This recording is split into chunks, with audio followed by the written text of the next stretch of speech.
আজ আমি আপনাদের এমন একটি গল্প শোনাতে যাচ্ছি যা শুনে আপনারা নিজের চেয়ার থেকে নড়ে উঠবেন। একটি মুদ্রা, মাত্র একটি ছোট মুদ্রা, আর তা থেকে তৈরি পুরো ২ কোটি সোনার মুদ্রা। এটি কি কোনো জাদু? এটি কি কোনো স্বপ্ন? না, এটি হলো মোল্লা নাসরুদ্দিনের জবরদস্ত চালাকি। ভাবুন, এক গরিব মানুষ যার বিবি সবসময় টাকার অভাবের খোঁটা দিত, সে রাতারাতি নিজের বিবির সামনে ২ কোটির খাজানা রেখে দিল। এবং এই সব হলো মাত্র একটি ছোট মুদ্রার দৌলতে। কিভাবে জানার জন্য শেষ পর্যন্ত সাথে থাকুন, কারণ মোল্লাজির এই চাল আপনার হোশ উড়িয়ে দেবে। মোল্লা নাসরুদ্দিন এই নাম শুধু একজন ব্যক্তির নয়, বরং বুদ্ধিমত্তা এবং হাসির এক অনন্য উদাহরণ। মোল্লার কাহিনীতে সবসময় কোনো না কোনো গভীর শিক্ষা লুকিয়ে থাকত। রাতের দ্বিতীয় প্রহর নিজের পুরো নিস্তব্ধতার সাথে বাগদাদের সেই ছোট জরাজীর্ণ বাড়ির উপর জ্যাকে বসেছিল। নিস্তব্ধতা এতটাই গভীর ছিল যে যদি কোনো সুঁইও মাটিতে পড়ত, তবে তার শব্দ কোনো হাতুড়ির চোটের মতো অনুভূত হতো।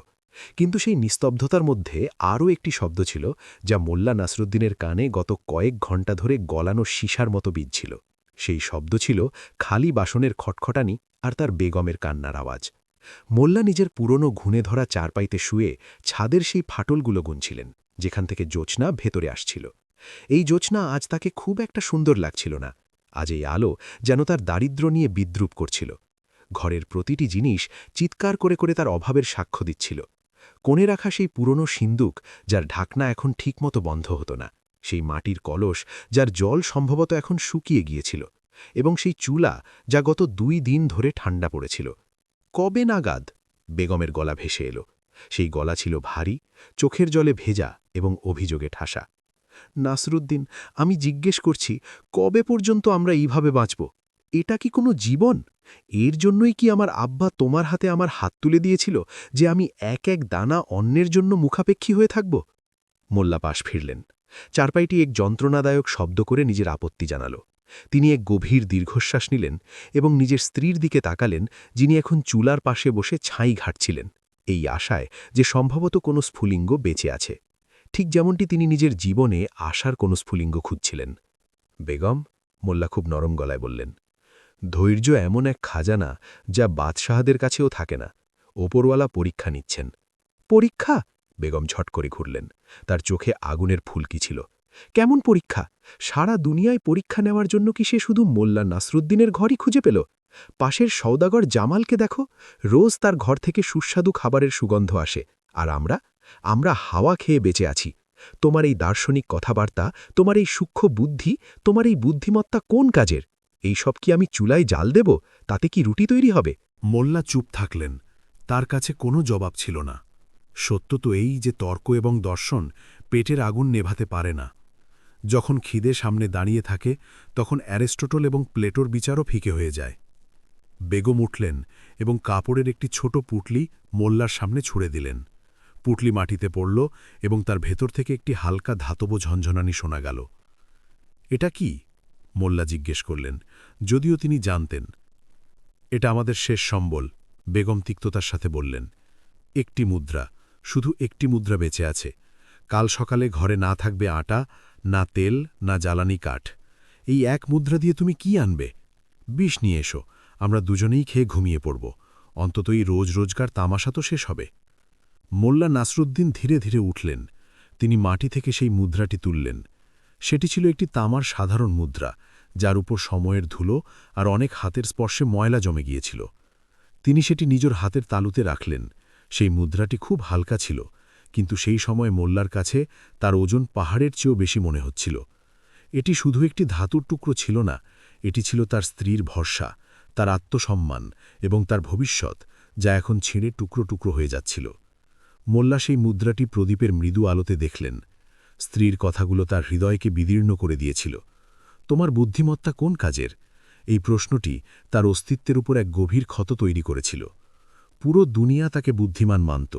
লোক দূর দূরান্ত থেকে নিজের সমস্যা সমাধানের জন্য তার কাছে আসত, কিন্তু আজ তিনি নিজের ঘরের সমস্যাতেই বুড়ি তারা ফেসে গিয়েছিলেন। সত্যিই কি বুদ্ধিমত্তার কোনো দাম নেই যদি তা পেট ভরাতে না পারে? হঠাৎ মোল্লার মাথায় বিদ্যুতের মতো এক চিন্তা খেলে গেল। তার চোখে সেই উজ্জ্বলতা ভিড়ে এলো, যা প্রায়ই কোনো ধাঁধা সমাধানের সময় দেখা যেত। সেই উজ্জ্বলতা যা অনেক বাদশাহকে নিরুত্তর করেছিল। তিনি নিজের মুঠি শক্ত করলেন এবং মুদ্রাটি জোরে চেপে ধরলেন। বেগম, মোল্লার গলায় এক অদ্ভুত গাম্ভীর্য ছিল, যা তার স্ত্রীকে কান্না থামিয়ে দিল। তুমি ঠিকই বলেছ, এখন কথার সময় শেষ। এখন সময় এই বুদ্ধিমত্তাকে কোষ্ঠীপাফরে যাচাই করার। বেগম তাকে সন্দেহের চোখে দেখলেন। এখন আবার মনে মনে কি খিচুড়ি পাকাচ্ছ? আমি বলছি যাও আর কিছু খাবার নিয়ে এসো, স্বপ্ন দেখা বন্ধ করো। মোল্লা হাসলেন। এটি সেই হাসি ছিল না যা তিনি প্রায়ই বন্ধুদের মধ্যে মজা করার সময় দিতেন। এটি ছিল একজন যোদ্ধার হাসি, যে যুদ্ধক্ষেত্রে নামার আগে নিজের অস্ত্র যাচাই করে। তুমি এই মুদ্রাটি দেখছ বেগম? মোল্লা মুঠি সামনে আনলেন। তোমার কাছে এটা তামার একটি সামান্য মুদ্রা মনে হচ্ছে, যা দিয়ে সম্ভবত কিছু শুকনো রুটি আসবে, কিন্তু আমি এর মধ্যে একটি সাম্রাজ্য দেখতে পাচ্ছি। বেগম নিজের কপাল চাপড়ালেন। বাস, এই তো পাগল হয়ে গেল। খিদে ওর মাথা খারাপ করে দিয়েছে। আরে কোনো কবিরাজকে ডাকো। না, আমি হুঁশেই আছি, মোল্লা দৃঢ়তার সাথে বললেন। আজ আমি তোমাকে এক ওয়াদা দিচ্ছি। এই এক মুদ্রাটি দেখো, নিজের চোখের মণি দিয়ে এর ছবি তুলে নাও, কারণ যখন আমি ফিরে আসব তখন এটি একটি মুদ্রা থাকবে না।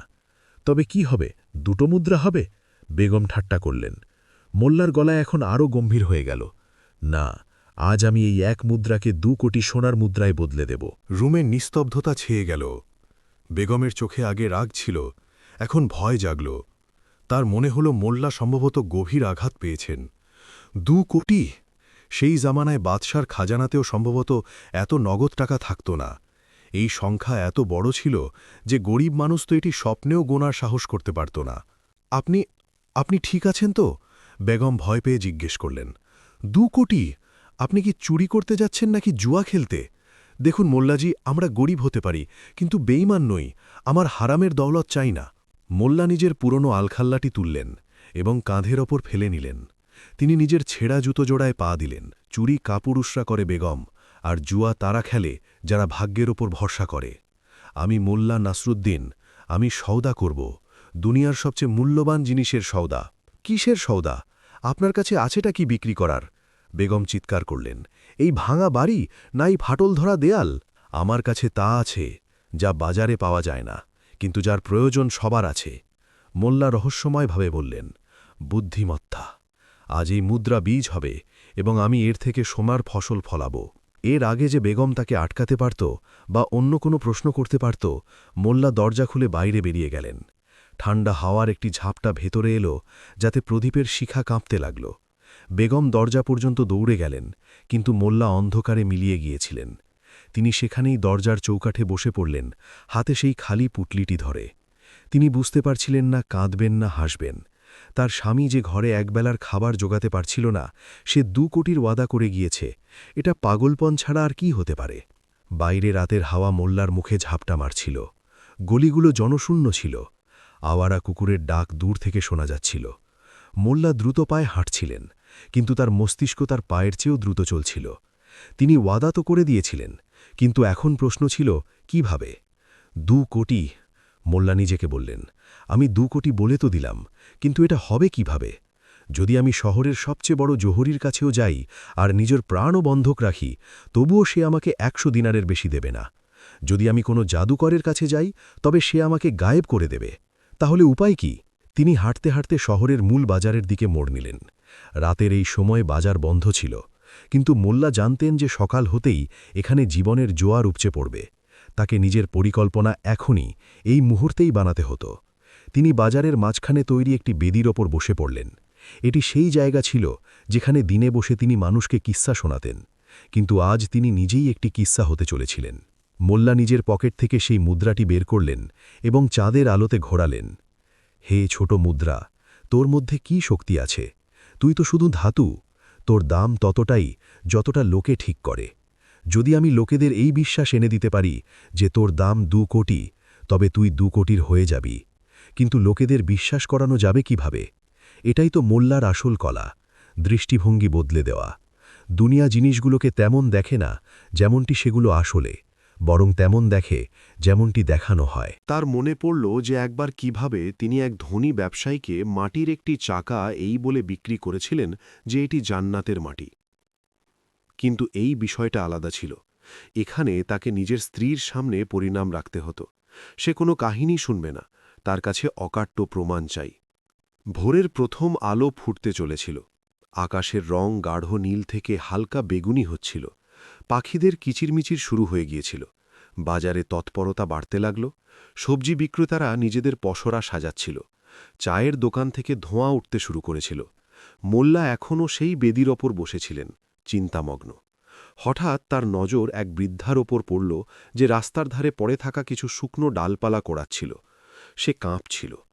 মোল্লা গভীর মনোযোগ দিয়ে দেখলেন, সেই মহিলার মুখে এক অদ্ভুত শান্তি ছিল, যদিও তার কাছে কিছুই ছিল না। তারপর তার নজর এক ধনী শেঠের ওপর পড়ল, যে নিজের পালকি থেকে নামছিল। তার মুখে উত্তেজনা ছিল, চিন্তার ভাঁজ ছিল। মোল্লার মাথায় একটি চিন্তা খেলে গেল। প্রয়োজন। মানুষের সবচেয়ে বড় দুর্বলতা এবং সবচেয়ে বড় শক্তি হল তার প্রয়োজন। যদি আমি প্রয়োজনের সওদা করি, তবে এই মুদ্রা অনেক দূর যেতে পারে। তিনি মুদ্রাটি শক্ত করে ধরলেন এবং উঠে দাঁড়ালেন। তার চোখে এখন আর সংশয় নয়, বরং একটি নিশ্চয়তা ছিল। তিনি জানতেন তাকে কি কিনতে হবে। তাকে সোনা কিনতে হবে না, তাকে রূপা কিনতে হবে না, তাকে তা কিনতে হবে যা দেখা যায় না, কিন্তু যার প্রভাব সবচেয়ে গভীর হয়। মোল্লা সবার আগে এক পশারির দোকানে পৌঁছালেন, যে এইমাত্র শাটার তুলছিল। দোকানদার, যার নাম করিম ছিল, মোল্লাকে এত সকালে দেখে অবাক হয়ে গেল। আদাব মোল্লাজি, করিম বলল। এত সকালে? বিবি কি ঘর থেকে বের করে দিয়েছে? সে মজা করল। মোল্লা হাসলেন না, তার মুখ গম্ভীর ছিল। করিম ভাই, আজ আমি ব্যবসা করতে বের হয়েছি, অনেক বড় ব্যবসা। করিম তার খালি পকেট আর ছেঁড়া দশা দেখে ব্যঙ্গ করে হাসল। আচ্ছা, আর কি কিনতে চান আপনি? বাদাম, পেস্তা না শাহী জাফরান? না। মোল্লা নিজের হাতের তালু খুললেন এবং সেই একটি মুদ্রা দেখালেন। আমার কাছে এটি আছে, আমাকে এর বদলে 3টি জিনিস চাই। মুদ্রাটি দেখে করিম অট্টহাসি হেসে উঠল। মোল্লাজি, এই এক মুদ্রায় তো সম্ভবত ভালো মানের লবণও আসবে না, আপনি 3টি জিনিস চাচ্ছেন? যান, অন্য কোথাও সময় নষ্ট করুন। মোল্লার চোখে এক তীক্ষ্ণতা চলে এলো। তিনি নিচু হলেন এবং করিমের চোখের দিকে তাকালেন। করিম, মনে আছে গত বছর যখন তোমার দোকানে আগুন লাগতে গিয়েছিল, তখন কে সতর্ক করেছিল? করিমের হাসি থেমে গেল। তার মনে ছিল মোল্লাই ধোঁয়ার গন্ধ সবার আগে পেয়েছিলেন। আমি তোমার কাছে ভিক্ষে চাচ্ছি না করিম, মোল্লা বললেন। আমি গ্রাহক, আমাকে এই মুদ্রার বদলে 3টি জিনিস চাই, এবং তাও এক্ষুনি। যদি তুমি না দাও, তবে আমি সামনের দোকানে চলে যাব। আর মনে রেখো, আমার এই মুদ্রা যে দোকানে পড়বে, আজ তার ভাগ্য বদলে যাবে। মোল্লার আত্মবিশ্বাসের মধ্যে এমন কিছু ছিল, যা করিমকে ভাবতে বাধ্য করল। ব্যবসায় অনেকে কুসংস্কারাচ্ছন্ন হয়। করিম ভাবল, যেতে দাও, এক মুদ্রারই তো ক্ষতি। যদি আমি একে মানা করি আর আমার দিন খারাপ হয়ে যায় তবে? ঠিক আছে, ঠিক আছে, করিম হার মেনে নিয়ে বলল। বলুন, কি চাই এই বিশাল খাজানার বদলে? মোল্লা 3টে আঙুল তুললেন। প্রথম জিনিস একটি মোমবাতি, সবচেয়ে ছোট, সবচেয়ে সস্তা, কিন্তু যা জ্বলবে অনেকক্ষণ। করিম একটি ছোট সাদা মোমবাতি বের করল। এই নাও। আর দ্বিতীয় জিনিস? মোল্লা বললেন, একটি দড়ি, খুব বেশি লম্বা নয়, কিন্তু মজবুত হতে হবে। করিম নারকেলের দড়ির স্তূপ থেকে একটি টুকরো কাটল। এই রইল দড়ি। আর তৃতীয়? মোল্লা চারদিকে দেখলেন। তার নজর একটি বস্তার ওপর পড়ল, যাতে তেঁতুল রাখা ছিল। তৃতীয় জিনিস, আমার সেই টক তেঁতুল চাই, শুধু 1 মুঠো। করিম অবাক হয়ে মোল্লাকে দেখল। মোমবাতি, দড়ি আর তেঁতুল? মোল্লাজি, আপনি কোনো কালা জাদু তো করতে যাচ্ছেন না? জাদুই বোঝো করিম। মোল্লা মুদ্রা করিমের হাতে রাখলেন এবং সেই 3টি জিনিস নিজের ঝোলায় ভরে নিলেন। আজ সন্ধে নাগাদ তুমি জানতে পারবে যে তুমি দুনিয়ার সবচেয়ে সেরা সওদা করেছ। মোল্লা সেখান থেকে চলতে লাগলেন। এখন তার পকেট খালি ছিল, কিন্তু তার ঝোলায় 3টি অত্যন্ত সাধারণ জিনিস ছিল। একজন সাধারণ মানুষের কাছে এটি আবর্জনা হতে পারত, কিন্তু মোল্লার জন্য এটি ছিল সেই ইট যা দিয়ে তিনি 2 কোটির মহল বানাতে চলেছিলেন। সূর্য এখন মাথার উপরে চলে এসেছিল। রোদ তীব্র হয়ে গিয়েছিল। মোল্লার খিদে পাচ্ছিল, কিন্তু তিনি নিজের পেটের ওপর হাত রেখে তাকে শান্ত থাকার আদেশ দিলেন। এখনই নয়, তিনি ভাবলেন, আজ দাওয়াত হবে, কিন্তু আগে কাজ। তিনি শহরের মাঝখানে সেই জায়গায় পৌঁছালেন যেখানে বড় বড় আমির ওমরাহরা সন্ধ্যায় জমা হতো, কিন্তু এখন সেখানে নিস্তব্ধতা ছিল। মোল্লাকে অপেক্ষা করতে হতো। তিনি জানতেন যে সময়, অর্থাৎ টাইমিংই সবকিছু। ভুল সময়ে সঠিক কাজ করাও বোকামি। দুপুর গড়িয়ে বিকেল হতে লাগল। মোল্লা একটি গাছের ছায়ায় বসে নিজের 3টি বস্তুকে গভীর মনোযোগ দিয়ে দেখছিলেন। তিনি নিজের মস্তিষ্কে একটি চিত্রনাট্য অর্থাৎ স্ক্রিপ্ট তৈরি করছিলেন। তাকে এমন একটি নাটকের মঞ্চায়ন করতে হতো যার দর্শক হবে তার স্ত্রী এবং মঞ্চ তার নিজের ঘর। কিন্তু সেই নাটকের জন্য তার বাইরের দুনিয়ার কিছু চরিত্রের, কিছু ঘটনার সাক্ষ্য প্রয়োজন ছিল। সন্ধে হতেই মোল্লা ঘরের দিকে না ফিরে শহরের সাফাখানা অর্থাৎ হাসপাতালের দিকে গেলেন। সেখানে তিনি দেখলেন যে মানুষ ব্যথায় কাতর হচ্ছে, ডাক্তাররা ছোটাছুটি করছে। মোল্লা সেখানে চুপচাপ দাঁড়িয়ে পর্যবেক্ষণ করতে লাগলেন। তিনি দেখলেন যে এক লোক ভাঙা হাত নিয়ে এসেছে আর হেকিম তাকে ঠিক করার জন্য সোনার মুদ্রা চাচ্ছে। মোল্লা সেই অঙ্কটি মন দিয়ে শুনলেন। তারপর তিনি বাজারের সেই অংশে গেলেন যেখানে বড় ব্যবসায়ীরা দাঁড়িয়ে আলোচনা করছিল। সেখানে এক ব্যবসায়ী তার সঙ্গীকে বলছিল, আরে ভাই, যদি সেই সময় আমার কাছে মাল বাঁধার জন্য ভালো দড়ি থাকত তবে আমার মাল নদীতে পড়ে যেত না, আমার লাখ টাকার লোকসান হয়ে গেল। মোল্লা এটিও নোট করে নিলেন। অন্ধকার নামতে শুরু করেছিল। এখন ঘরে ফেরার সময়। মোল্লার পা এখন আর ক্লান্ত ছিল না, তার মুখে এক বিজয়ীর উজ্জ্বলতা ছিল। তিনি জানতেন যে ঘরে এক তুফান তার জন্য অপেক্ষা করছে। বেগম সম্ভবত দরজাতেই দাঁড়িয়ে থাকবেন, খোঁটা আর চোখের জল নিয়ে। হতে পারে তিনি ঘর ছাড়ার সিদ্ধান্তও নিয়ে ফেলেছেন। যেমনই মোল্লা নিজের গলিতে ঢুকলেন, তার নিজের ঘর দেখা গেল। সেখানে একদম অন্ধকার ছিল, প্রদীপও জ্বলছিল না। মোল্লার বুক এক মুহূর্তের জন্য ধক করে উঠল। বেগম কি সত্যি চলে গেল? তার ধৈর্যের বাঁধ কি ভেঙে গেল? তিনি দৌড়ে দরজার কাছে পৌঁছালেন। দরজা খোলা ছিল, ভেতরে ঘোর অন্ধকার। বেগম, মোল্লা আওয়াজ দিলেন। কোনো জবাব এল না। বেগম, আমি এসে গিয়েছি, আর আমি খালি হাতে ফিরিনি। কোন থেকে একটি কান্নার শব্দ এলো। তুমি ফিরে এলে? আমি ভেবেছিলাম তুমি লজ্জার খাতিরে কখনো ফিরবে না। মোল্লা স্বস্তির নিঃশ্বাস নিলেন। তিনি ঘরেই ছিলেন। লজ্জা কিসের আমার জান, আমি তো গর্ব নিয়ে এসেছি, মোল্লা বললেন। গর্ব? বেগমের গলায় আবার সেই তিক্ততা ছিল। অন্ধকারে তোমার এই গর্ব দেখা যাচ্ছে না। যদি তুমি সত্যি কিছু এনে খাকো তবে আলো করো। তেল তো নেই, আলো করবে কিভাবে? আলো এনেছি, মোল্লা বললেন। তিনি নিজের ঝোলা থেকে সেই ছোট মোমবাতিটি বের করলেন, চকমকি পাথর দিয়ে আগুন জ্বালালেন এবং মোমবাতিটি জ্বালিয়ে দিলেন। ঘরে এক মৃদু হলুদ আলো ছড়িয়ে পড়ল।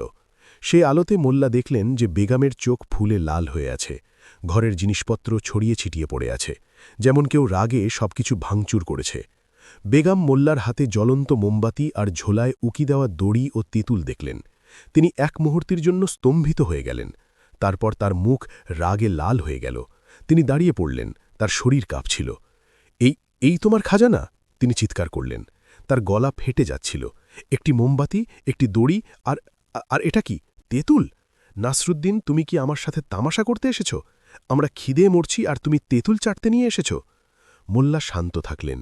তিনি মোমবাতিটি একটি উঁচুতে রাখলেন। তার আলোতে তার ছায়া দেয়ালে অনেক বড় দেখাচ্ছিল। বসে পড়ো বেগম, মোল্লা খুব আধিকারিক স্বরে বললেন। এতটাই গম্ভীর যে বেগমও এক মুহূর্তের জন্য থমকে গেলেন। তুমি এখন শুধু বস্তুগুলোকে দেখছ, তুমি তাদের মূল্য দেখছ না। গণিত শুধু সংখ্যার খেলা নয়, এটি জীবনের খেলা। আমাকে কোনো গণিত শুনতে হবে না, বেগম কাঁদতে লাগলেন। আমার রুটি চাই, আমার সম্মান চাই, আমার সেই 2 কোটি চাই যার তুমি ওয়াদা করেছিলে। কোথায় সেই 2 কোটি সোনার মুদ্রা? বের করো, নয়তো আমি এক্ষুনি এই মুহূর্তে কুয়ায় ঝাঁপ দিয়ে প্রাণ দেব।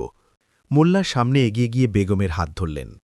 প্রাণ দেওয়া খুব সহজ বেগম, কিন্তু প্রাণের মূল্য বোঝা খুব কঠিন। তুমি 2 কোটি চাচ্ছ, আমি তোমাকে প্রমাণ করব যে যা আমি এনেছি আর যা আমি আজ করেছি তার মূল্য 2 কোটির চেয়েও বেশি। শুধু তোমাকে আমার সাথে এক খেলা খেলতে হবে, এক কল্পনার খেলা। আমার পেট খালি, আমি খেলা খেলতে পারবো না। বেগম হাত ছাড়িয়ে নিলেন। এই খেলা তোমার পেটও ভরবে আর তোমার ঝোলাও, মোল্লা বললেন। চলো সেই রুমে যাই যেটিকে আমরা বছরের পর বছর খুলিনি। সেটি ছিল ঘরের পেছনের কক্ষ, যেখানে লোহালক্ষর থাকত আর যেখানে ঘোর অন্ধকার থাকত। মোল্লা বেগমকে সেখানে যাওয়ার ইশারা করলেন। বেগম অনিচ্ছা সত্ত্বেও কিন্তু এক অদ্ভুত কৌতূহল নিয়ে তার পেছনে চললেন।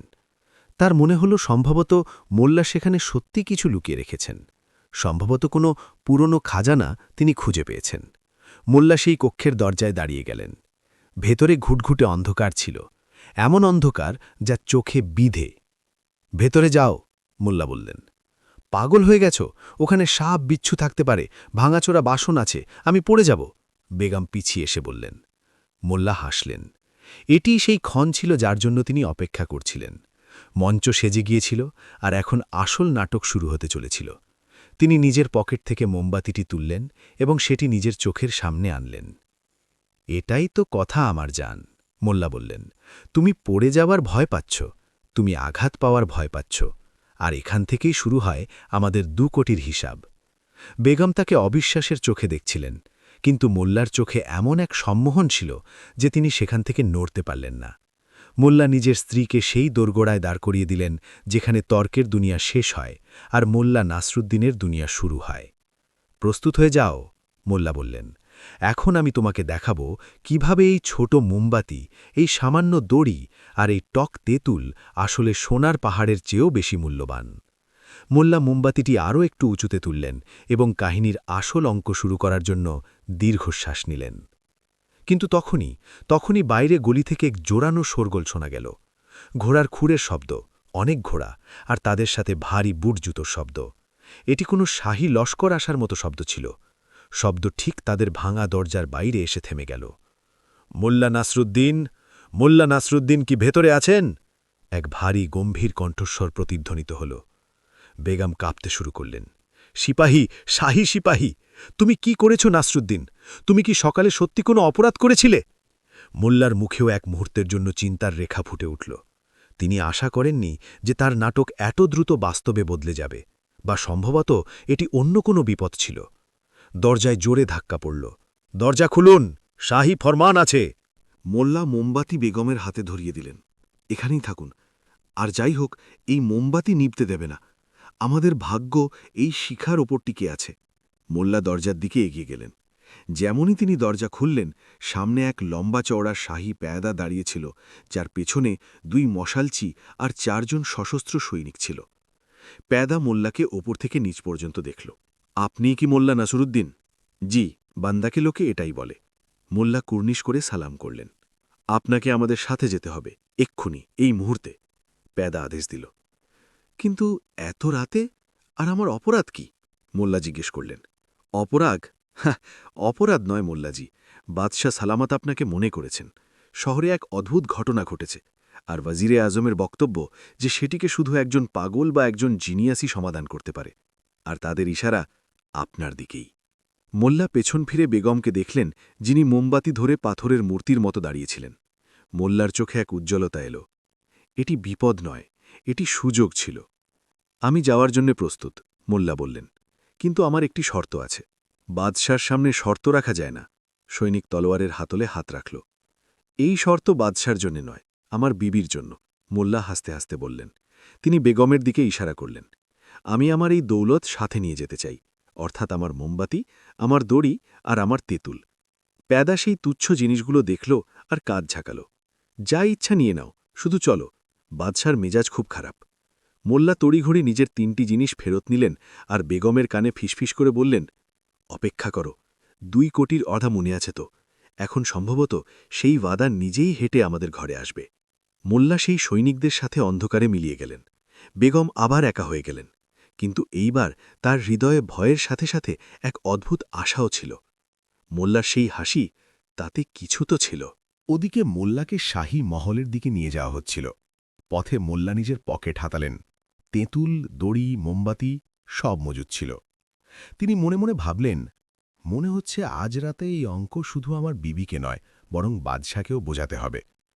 কিন্তু মোল্লা জানতেন না যে মহলে যে সমস্যা তার জন্য অপেক্ষা করছিল তা কোনো ধাঁধার চেয়ে কম ছিল না।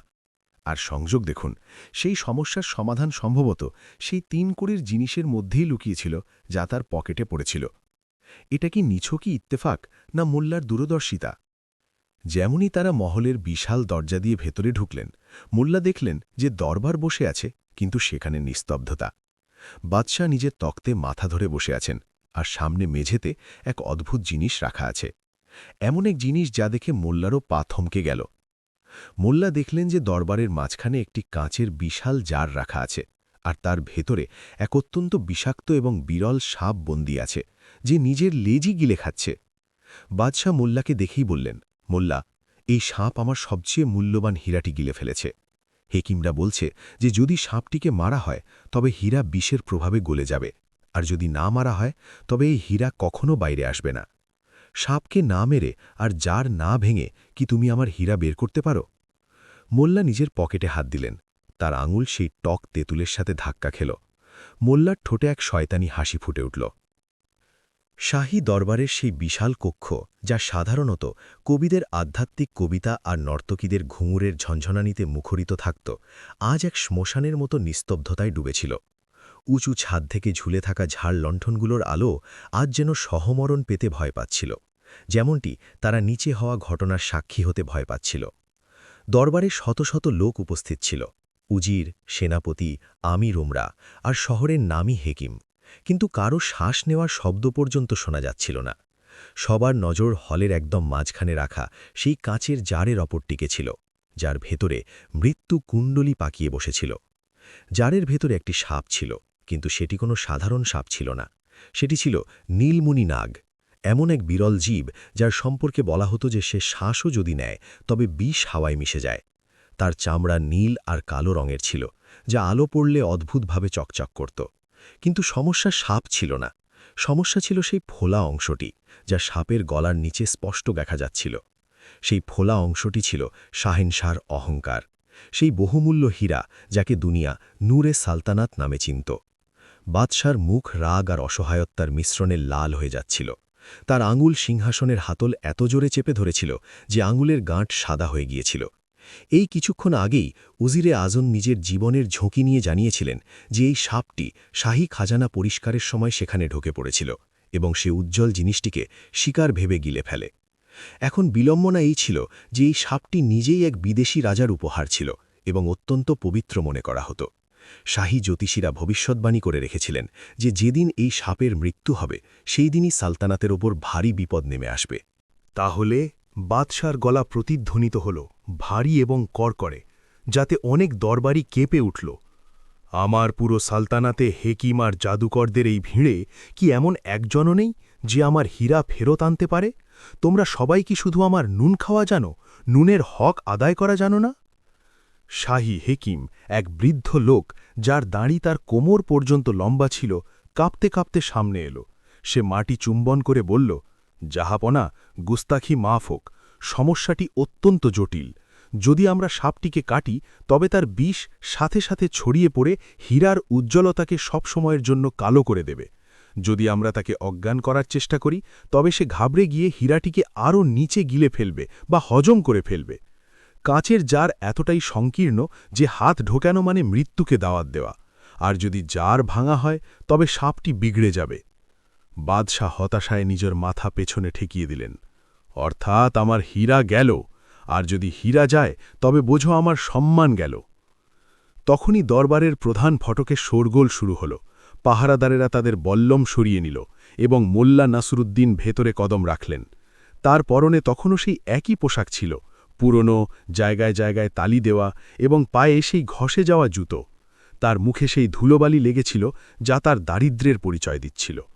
কিন্তু তার হাঁটার ঢঙে একজন বাদশার মতো বেপরোয়া ভাব ছিল।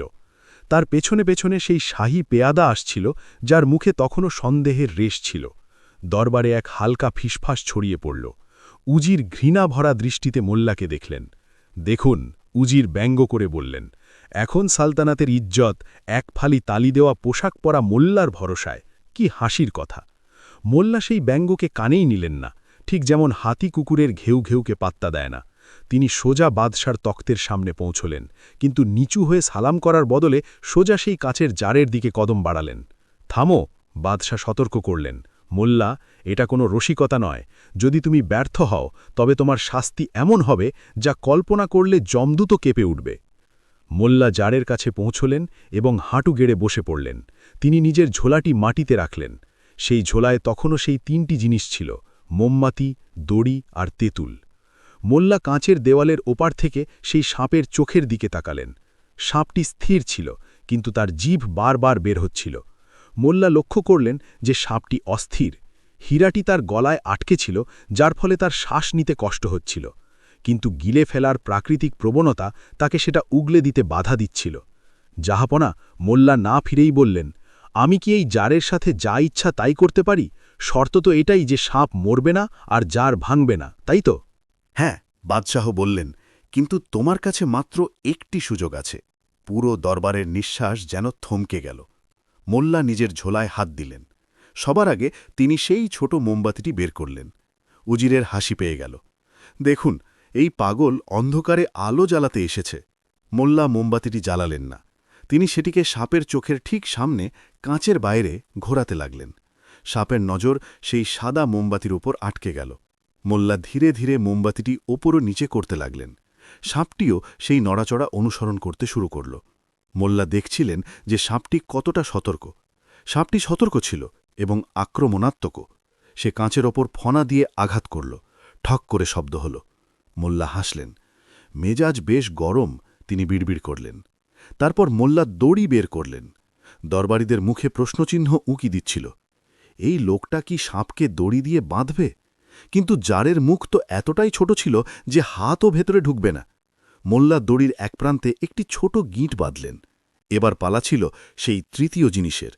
মোল্লা নিজের পকেট থেকে সেই শুকনো কালো তেঁতুলটি বের করলেন।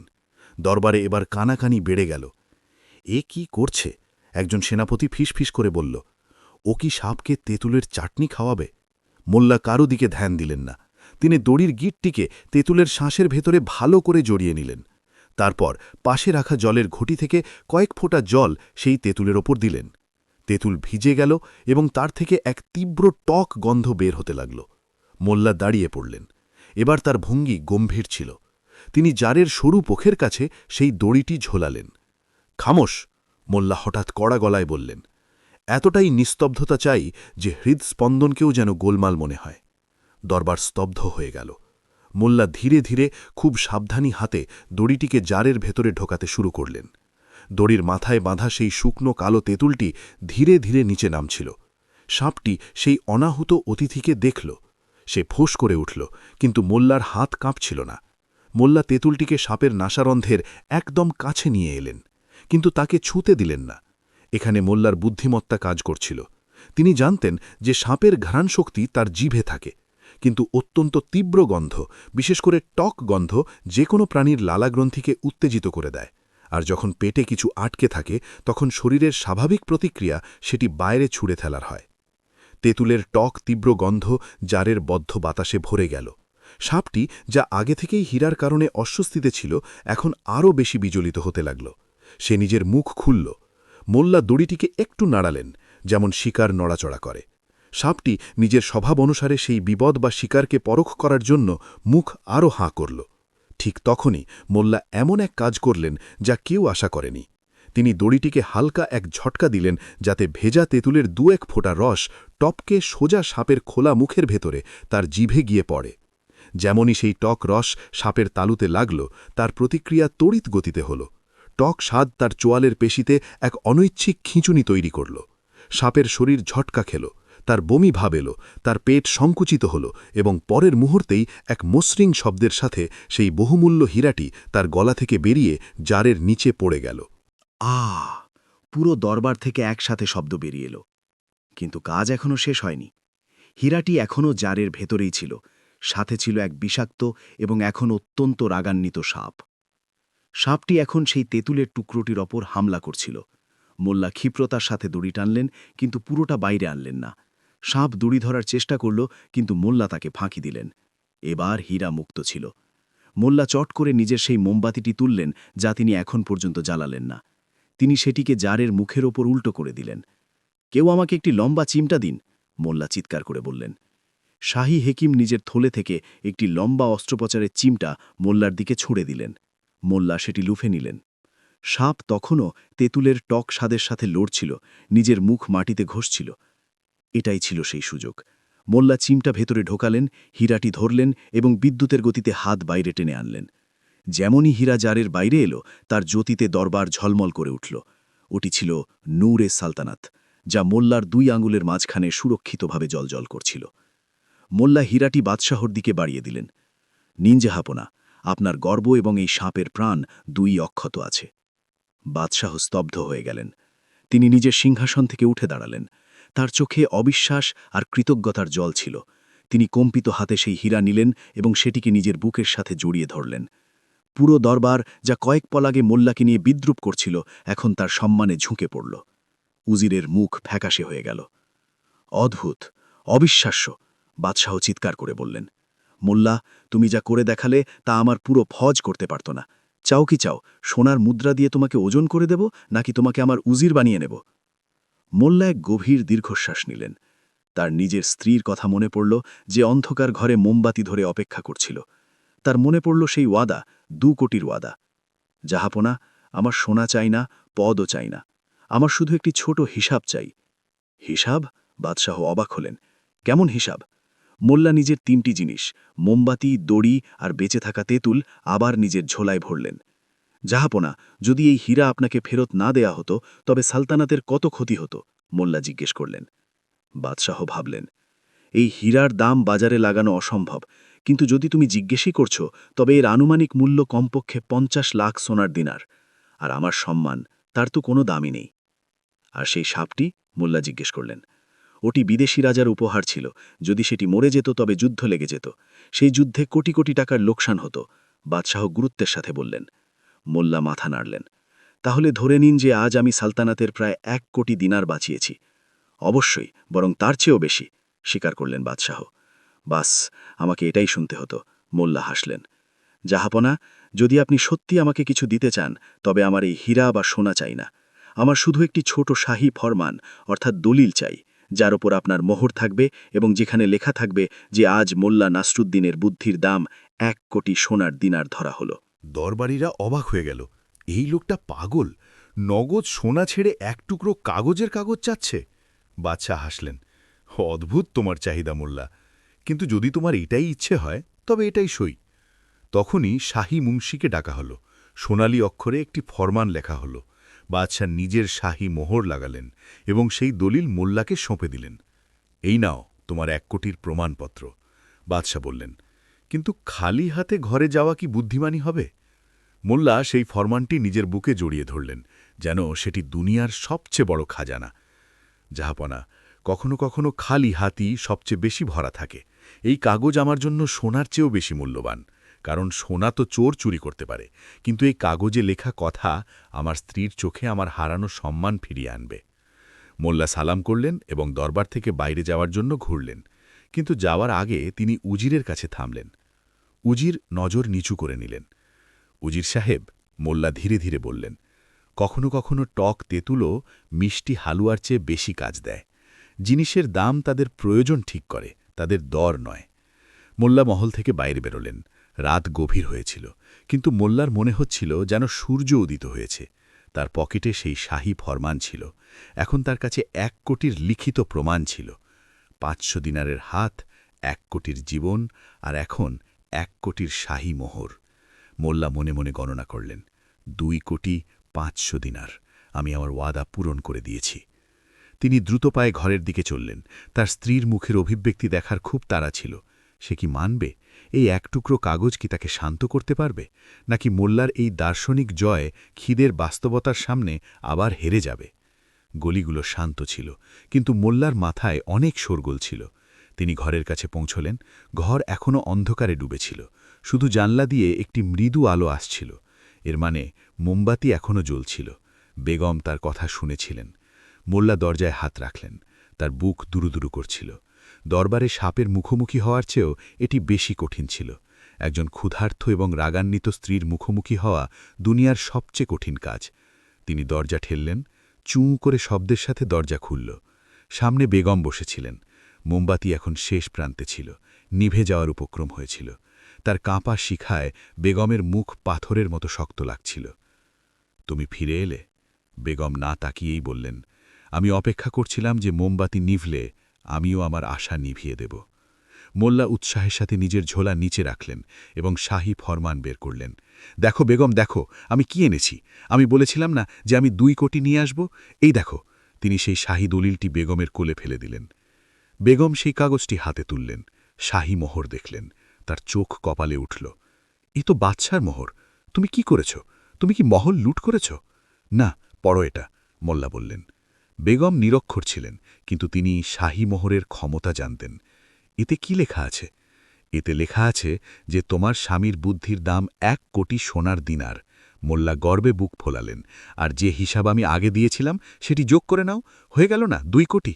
বেগম কাগজের দিকে তাকালেন, তারপর মোল্লার দিকে, আর তারপর সেই নিভে যাওয়া মোমবাতিটির দিকে। এক মুহূর্তের জন্য মনে হল তিনি হাসবেন, এক মুহূর্তের জন্য মনে হল মোল্লা জিতে গিয়েছেন। কিন্তু তখনই এক অদ্ভুত শব্দ হল, কারো গোঙানির শব্দ। আর এই শব্দ ঘরের বাইরে থেকে নয়, বরং ঘরের ভেতর থেকে, সেই পেছনের কক্ষটি থেকে আসছিল, যেখানে মোল্লা কিছুক্ষণ আগে বেগমকে নিয়ে গিয়েছিলেন। সেই কক্ষ যা বছরের পর বছর বন্ধ ছিল। বেগমের মুখ ভয় ফ্যাকাশে হয়ে গেল। নাসরুদ্দিন, ওই শব্দ, ওটা তো বন্ধ কক্ষ থেকে এলো। মোল্লারও রক্ত হিম হয়ে গেল। সেই কক্ষে তো শুধু লোহালক্ষর ছিল, ওখানে কে থাকতে পারে? মোল্লা ঘাবড়ে গিয়ে সেই শাহী ফারমানটি নিচে রাখলেন এবং মোমবাতির অবশিষ্টাংশটুকু তুলে নিলেন। দুজনে দমে দমে সেই পেছনের কক্ষের দরজার দিকে এগোলেন। গোঙানির শব্দ এখন পরিষ্কার ছিল, কেউ যন্ত্রণায় ছটপট করছিল। মোল্লা কম্পিত হাবে দরজা ঠেললেন। মোমবাতির মৃদু আলোতে তারা যা দেখলেন তাতে তাদের পায়ের তলা থেকে মাটি সরে গেল। ধুলোবালি আর মাকড়সার জালের মাঝে মাটিতে একজন মানুষ পড়েছিল, যে রক্তাক্ত অবস্থায় ছিল, আর সে অন্য কেউ নয়, বরং শহরের সবচেয়ে ধনী জহুরি ছিল, যার নিখোঁজ হওয়ার খবর গত 2 দিন ভরে উঠছিল। আর তার হাতে সেই মুদ্রাটি ছিল যা মোল্লা সকালে করিমকে দিয়ে মোমবাতি, দড়ি আর তেঁতুল কিনেছিলেন। এটা কিভাবে, এটা এখানে কিভাবে? বেগমের গলা এতটাই নিচু ছিল যে সম্ভবত তিনি নিজেও শুনতে পাননি। নাসরুদ্দিন, এটা কি সেই একই মুদ্রা, নাকি আমার চোখের ভুল? মোল্লা এক গভীর দীর্ঘশ্বাস নিলেন। তার মাথায় গণিতের সমীকরণের মতো প্রশ্নগুলো ঘুরছিল। সকালে তিনি মুদ্রাটি করিমকে দিয়েছিলেন। করিমের কাছ থেকে এই মুদ্রা শহরের সবচেয়ে ধনী জহুরির কাছে কিভাবে পৌঁছাল? আর সেই জহুরি, যার কাছে মহলের মতো সুরক্ষিত বাড়ি আছে, সেই ভাঙাচোরা পরিত্যক্ত কক্ষে রক্তাক্ত অবস্থায় কিভাবে এলো? আর সবচেয়ে বড় প্রশ্ন, দরজা তো ভেতর থেকে বন্ধ ছিল, আর বাইরে থেকে মোল্লা খিল লাগিয়ে দিয়েছিলেন। তাহলে এ ভেতরে ঢুকল কোথা থেকে? ভুল নয় বেগম। মোল্লা নিজের ঘাবড়ে যাওয়া ভাব গোপন করে নিজের সেই পুরনো শান্ত কণ্ঠস্বর ফিরিয়ে আনলেন। এটাই বাস্তবতা, আর বাস্তবতা প্রায়ই কাহিনীর চেয়েও অদ্ভুত হয়। মোল্লা শাহী ফরমানটি তার বেগমের হাতে দিলেন এবং ধীরে ধীরে সামনে এগোলেন। মেঝেতে পুরনো কাঠ আর ভাঙা হাড়ি ছড়িয়ে ছিটিয়েছিল। প্রতিটি কদমে এক চড়চড় শব্দ হচ্ছিল, যা সেই নিস্তব্ধতায় গুলির শব্দের মতো মনে হচ্ছিল। মোল্লা হাঁটু গেড়ে শেঠ ধনীরামের পাশে বসলেন। তিনি শেঠের কবজি ধরলেন। নাড়ি চলছিল, কিন্তু খুব ধীর, যেন জীবনের সুতো ছিঁড়ে যাওয়ার উপক্রম হয়েছে। শেঠের মাথার পেছনে গভীর ক্ষত ছিল, যেখান থেকে রক্ত বয়ে গিয়ে মেঝেতে একটি মানচিত্র তৈরি করছিল। জল, মোল্লা ফিসফিস করে বললেন। বেগম, জল আনো, আর ওই দড়িটি যা আমি এনেছিলাম সেটিও আনো। বেগম যা এখন পর্যন্ত মূর্তি হয়ে দাঁড়িয়েছিলেন, মোল্লার গলা শুনে হুঁশে এলেন। তিনি দৌড়ে গিয়ে 1 লোটা জল আর সেই নারকেলের দড়ি নিয়ে এলেন। মোল্লা নিজের পকেট হাতালেন। ওখানে এখনও অল্প একটু তিতুল বেঁচে ছিল। নসরুদ্দিন, আমরা ফেঁসে গিয়েছি, বেগম কাঁদতে কাঁদতে বললেন। তার হাত কাঁপছিল। শাহী ফরমান দিয়ে কি হবে? এখন সিপাহীরা আসবে আর আমাদের এই অবস্থায় দেখবে। তারা ভাববে আমরা ধনদৌলতের জন্য শেঠকে মেরেছি, আমাদের ঘাড় কাটা যাবে। ওই 1 কোটির কাগজ দিয়ে কাফনও কেনা যাবে না। মোল্লা বেগমের দিকে তাকালেন। তার চোখে আগুন নয়, বরং এক গভীর সমুদ্র ছিল। শান্ত হও। যদি ঘাড় কাটাই যায়, তবে কেঁদে কী লাভ? আর যদি বাঁচতে হয়, তবে কান্না কোনো সাহায্য করবে না। বুদ্ধি, শুধু বুদ্ধিই আমাদের বাঁচাতে পারে। মোল্লা শেঠের মুখে জলের ঝাপটা দিলেন। শেঠের শরীর কেঁপে উঠল। তিনি নিজের পকেট থেকে তেঁতুলের একটি টুকরো বের করলেন এবং সেটিকে জলে একটু কচলিয়ে শেঠের ঠোঁটে ঘষে দিলেন। ত্বক স্বাদ নিজের কাজ করল। যেমনটি দরবারে সাপের সাথে হয়েছিল, এখানে মানুষের সাথে হল। টক স্বাদ শেঠের লুপ্ত চেতনাকে নাড়িয়ে দিল। শেঠ ধনীরাম এক দীর্ঘ হেঁচকি তুলে শ্বাস নিলেন এবং নিজের চোখ খুললেন। তার চোখের মণিগুলো বড় বড় হয়ে গিয়েছিল। তিনি ঝাপসা চোখে মোল্লাকে দেখলেন। মোল্লা গোঙাতে গোঙাতে বললেন, আমি কি মরে গিয়েছি? এটা কি জান্নাত? মোল্লা হালকা হেসে বললেন, শেঠজি, যদি এটা জান্নাত হতো, তাহলে এখানকার ছাদ থেকে পোলেস্তারা খসে পড়ত না। আপনি আমার বাড়ির গুদাম ঘরে। প্রশ্ন হলো, আপনি এখানে পৌঁছালেন কিভাবে? শেঠ ওঠার চেষ্টা করলেন, কিন্তু যন্ত্রণার এক ঢেউ তাকে আবার মাটিতে ফেলে দিল। তার মুঠি আরও শক্ত হল। তিনি সেই মুদ্রাটি মোল্লার দিকে বাড়িয়ে দিলেন। এই নাও, শেঠ হাঁপাতে হাঁপাতে বললেন, এটা এটা লুকিয়ে ফেলো, ওরা ওই লোকগুলো এটা খুঁজছে। কোন লোকগুলো? মোল্লা মুদ্রাটি নিলেন, ওটা রক্তে ভেজা ছিল। আর এই মুদ্রা আপনার কাছে কিভাবে এলো? আমি তো এটা পশারি করিমকে দিয়েছিলাম। শেঠের চোখে ভয় খেলা করতে লাগল, এমন ভয় যা মৃত্যুর চেয়েও বড় ছিল। করিম আর নেই। মোল্লা আর বেগম দুজনেই চমকে উঠলেন। কি মানে? ওকে মেরে ফেলা হয়েছে। শেঠ ফিসফিস করে বললেন, বিকেলে আমি আমার দোকান থেকে দেখলাম কিছু ছায়া কালো পোশাকে ওর দোকানে ঢুকল। ওরাই মুদ্রাটি খুঁজছিল। করিম চিৎকার করে আমার দিকে ছুড়ে দিল এই মুদ্রাটি, আর তারপর সব শেষ। মোল্লার বুক ধড়াস করে উঠল। এই বিষয়টি এখন শুধু গরিবী আর আমিরির ছিল না, এটি ছিল এক গভীর ষড়যন্ত্র। কিন্তু এই মুদ্রাটি? মোল্লা সেই সাধারণ তামার মুদ্রাটি গভীর মনোযোগ দিয়ে দেখলেন। এর মধ্যে এমন কি আছে শেঠজি? এটা তো এক সামান্য মুদ্রা। না, শেঠ কাশতে কাশতে বললেন, ভালো করে দেখো মোল্লা, একে জ্যোৎস্নায় দেখো। এই মুদ্রা চাবিকাঠি, খাজানার চাবিকাঠি নয়, বরং মৃত্যুর তহাখানার চাবিকাঠি। মোল্লা তখনই মুদ্রাটি মুছলেন এবং সেটিকে জানলা দিয়ে আসা জ্যোৎস্নার সরু রেখার নিচে রাখলেন। তামা চমকে উঠল, এবং তখনই মোল্লা যা দেখলেন তা তিনি সকালে দেখেননি। মুদ্রার কিনারায়, যেখানে সাধারণত শাল লেখা থাকে, সেখানে অত্যন্ত সূক্ষ্ম অক্ষরে কিছু খোদাই করা ছিল। খালি চোখে দেখা কঠিন ছিল, কিন্তু মোল্লার জোহরি চোখ তা ধরে ফেলল। ওখানে একটি চিহ্ন আঁকা ছিল, একটি ভাঙা খঞ্জর আর একটি সাপ।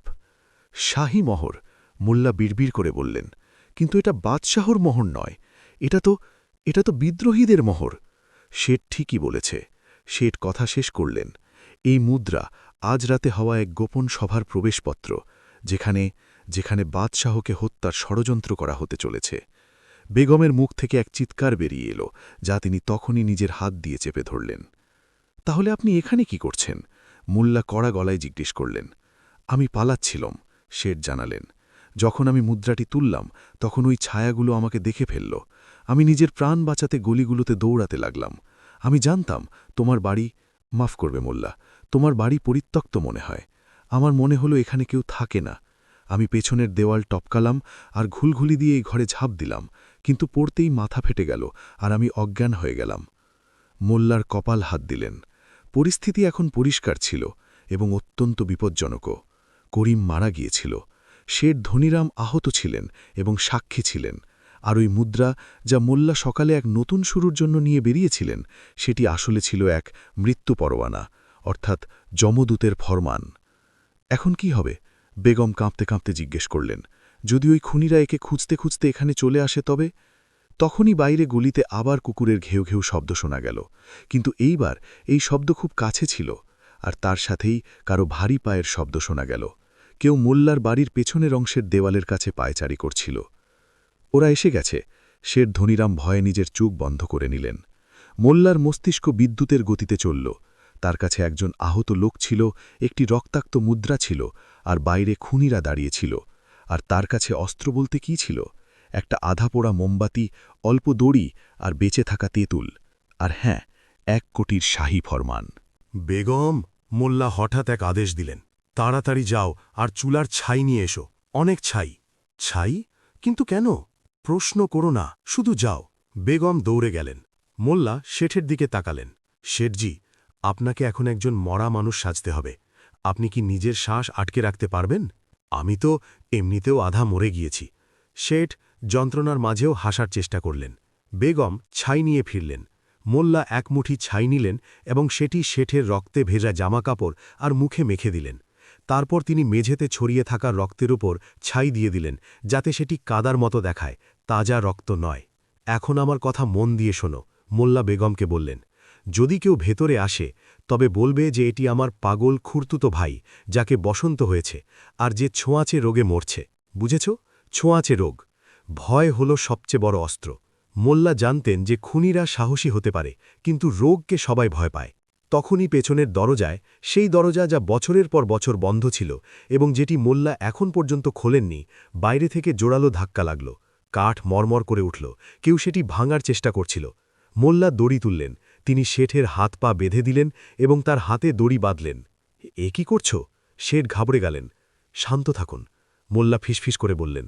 পাগল আর অসুস্থ মানুষকে বেঁধেই রাখা হয়। ধরাম! এক জোরালো শব্দের সাথে পুরনো দরজা ভেঙে পড়ে গেল। ধুলোর আস্তরণ উড়ল। সেই ধুলোর মাঝখান থেকে দুটি অবয়ব ভেতরে ঢুকলেন। তারা মাথা থেকে পা পর্যন্ত কালো পোশাকে ঢাকা ছিলেন, শুধু তাদের চোখ দেখা যাচ্ছিল। তাদের হাতে নগ্ন তলোয়ার ছিল, যা জ্যোৎস্নায় চমকাচ্ছিল। বেগম ডরের চোটে দেয়ালের সাথে লেপটে গেলেন। মোল্লা যদিও একদম শান্ত হয়ে শেঠের পাশে বসে থাকলেন আর অদ্ভুত অদ্ভুত আওয়াজ করতে লাগলেন। তিনি শেঠের কপালে তেঁতুলের প্রলেপ দিচ্ছিলেন আর কিছু বিড়বিড় করছিলেন। খুনিরা কক্ষে নজর বোলাল। তাদের নজর মোল্লার ওপর পড়ল, যিনি এক নোংরা ছাইমাখা মানুষের ওপর ঝুঁকেছিলেন। এই বুড়ো, এখানে কেউ এসছে কি? এক মোটা জহুরি? মোল্লা মাথা তুললেন। তার চোখগুলো মহিষের মতো বড় বড় হয়ে গিয়েছিল। এক জান বুঝে পাগলামি। তিনি অদ্ভুত হাসি হাসলেন। হি হি হি, জহুরি নয়, এখানে তো শুধু মৃত্যু এসেছে, মৃত্যু। কি, তোমারও চাই? নিয়ে নাও, একে নিয়ে নাও। মোল্লা নিজের হাত সামনে বাড়িয়ে দিলেন, যা ছাই আর তেঁতুলের আঠালো মিশ্রণে মাখা ছিল। খুনি এক কদম পিছিয়ে গেল। এ কি বকবক করছ?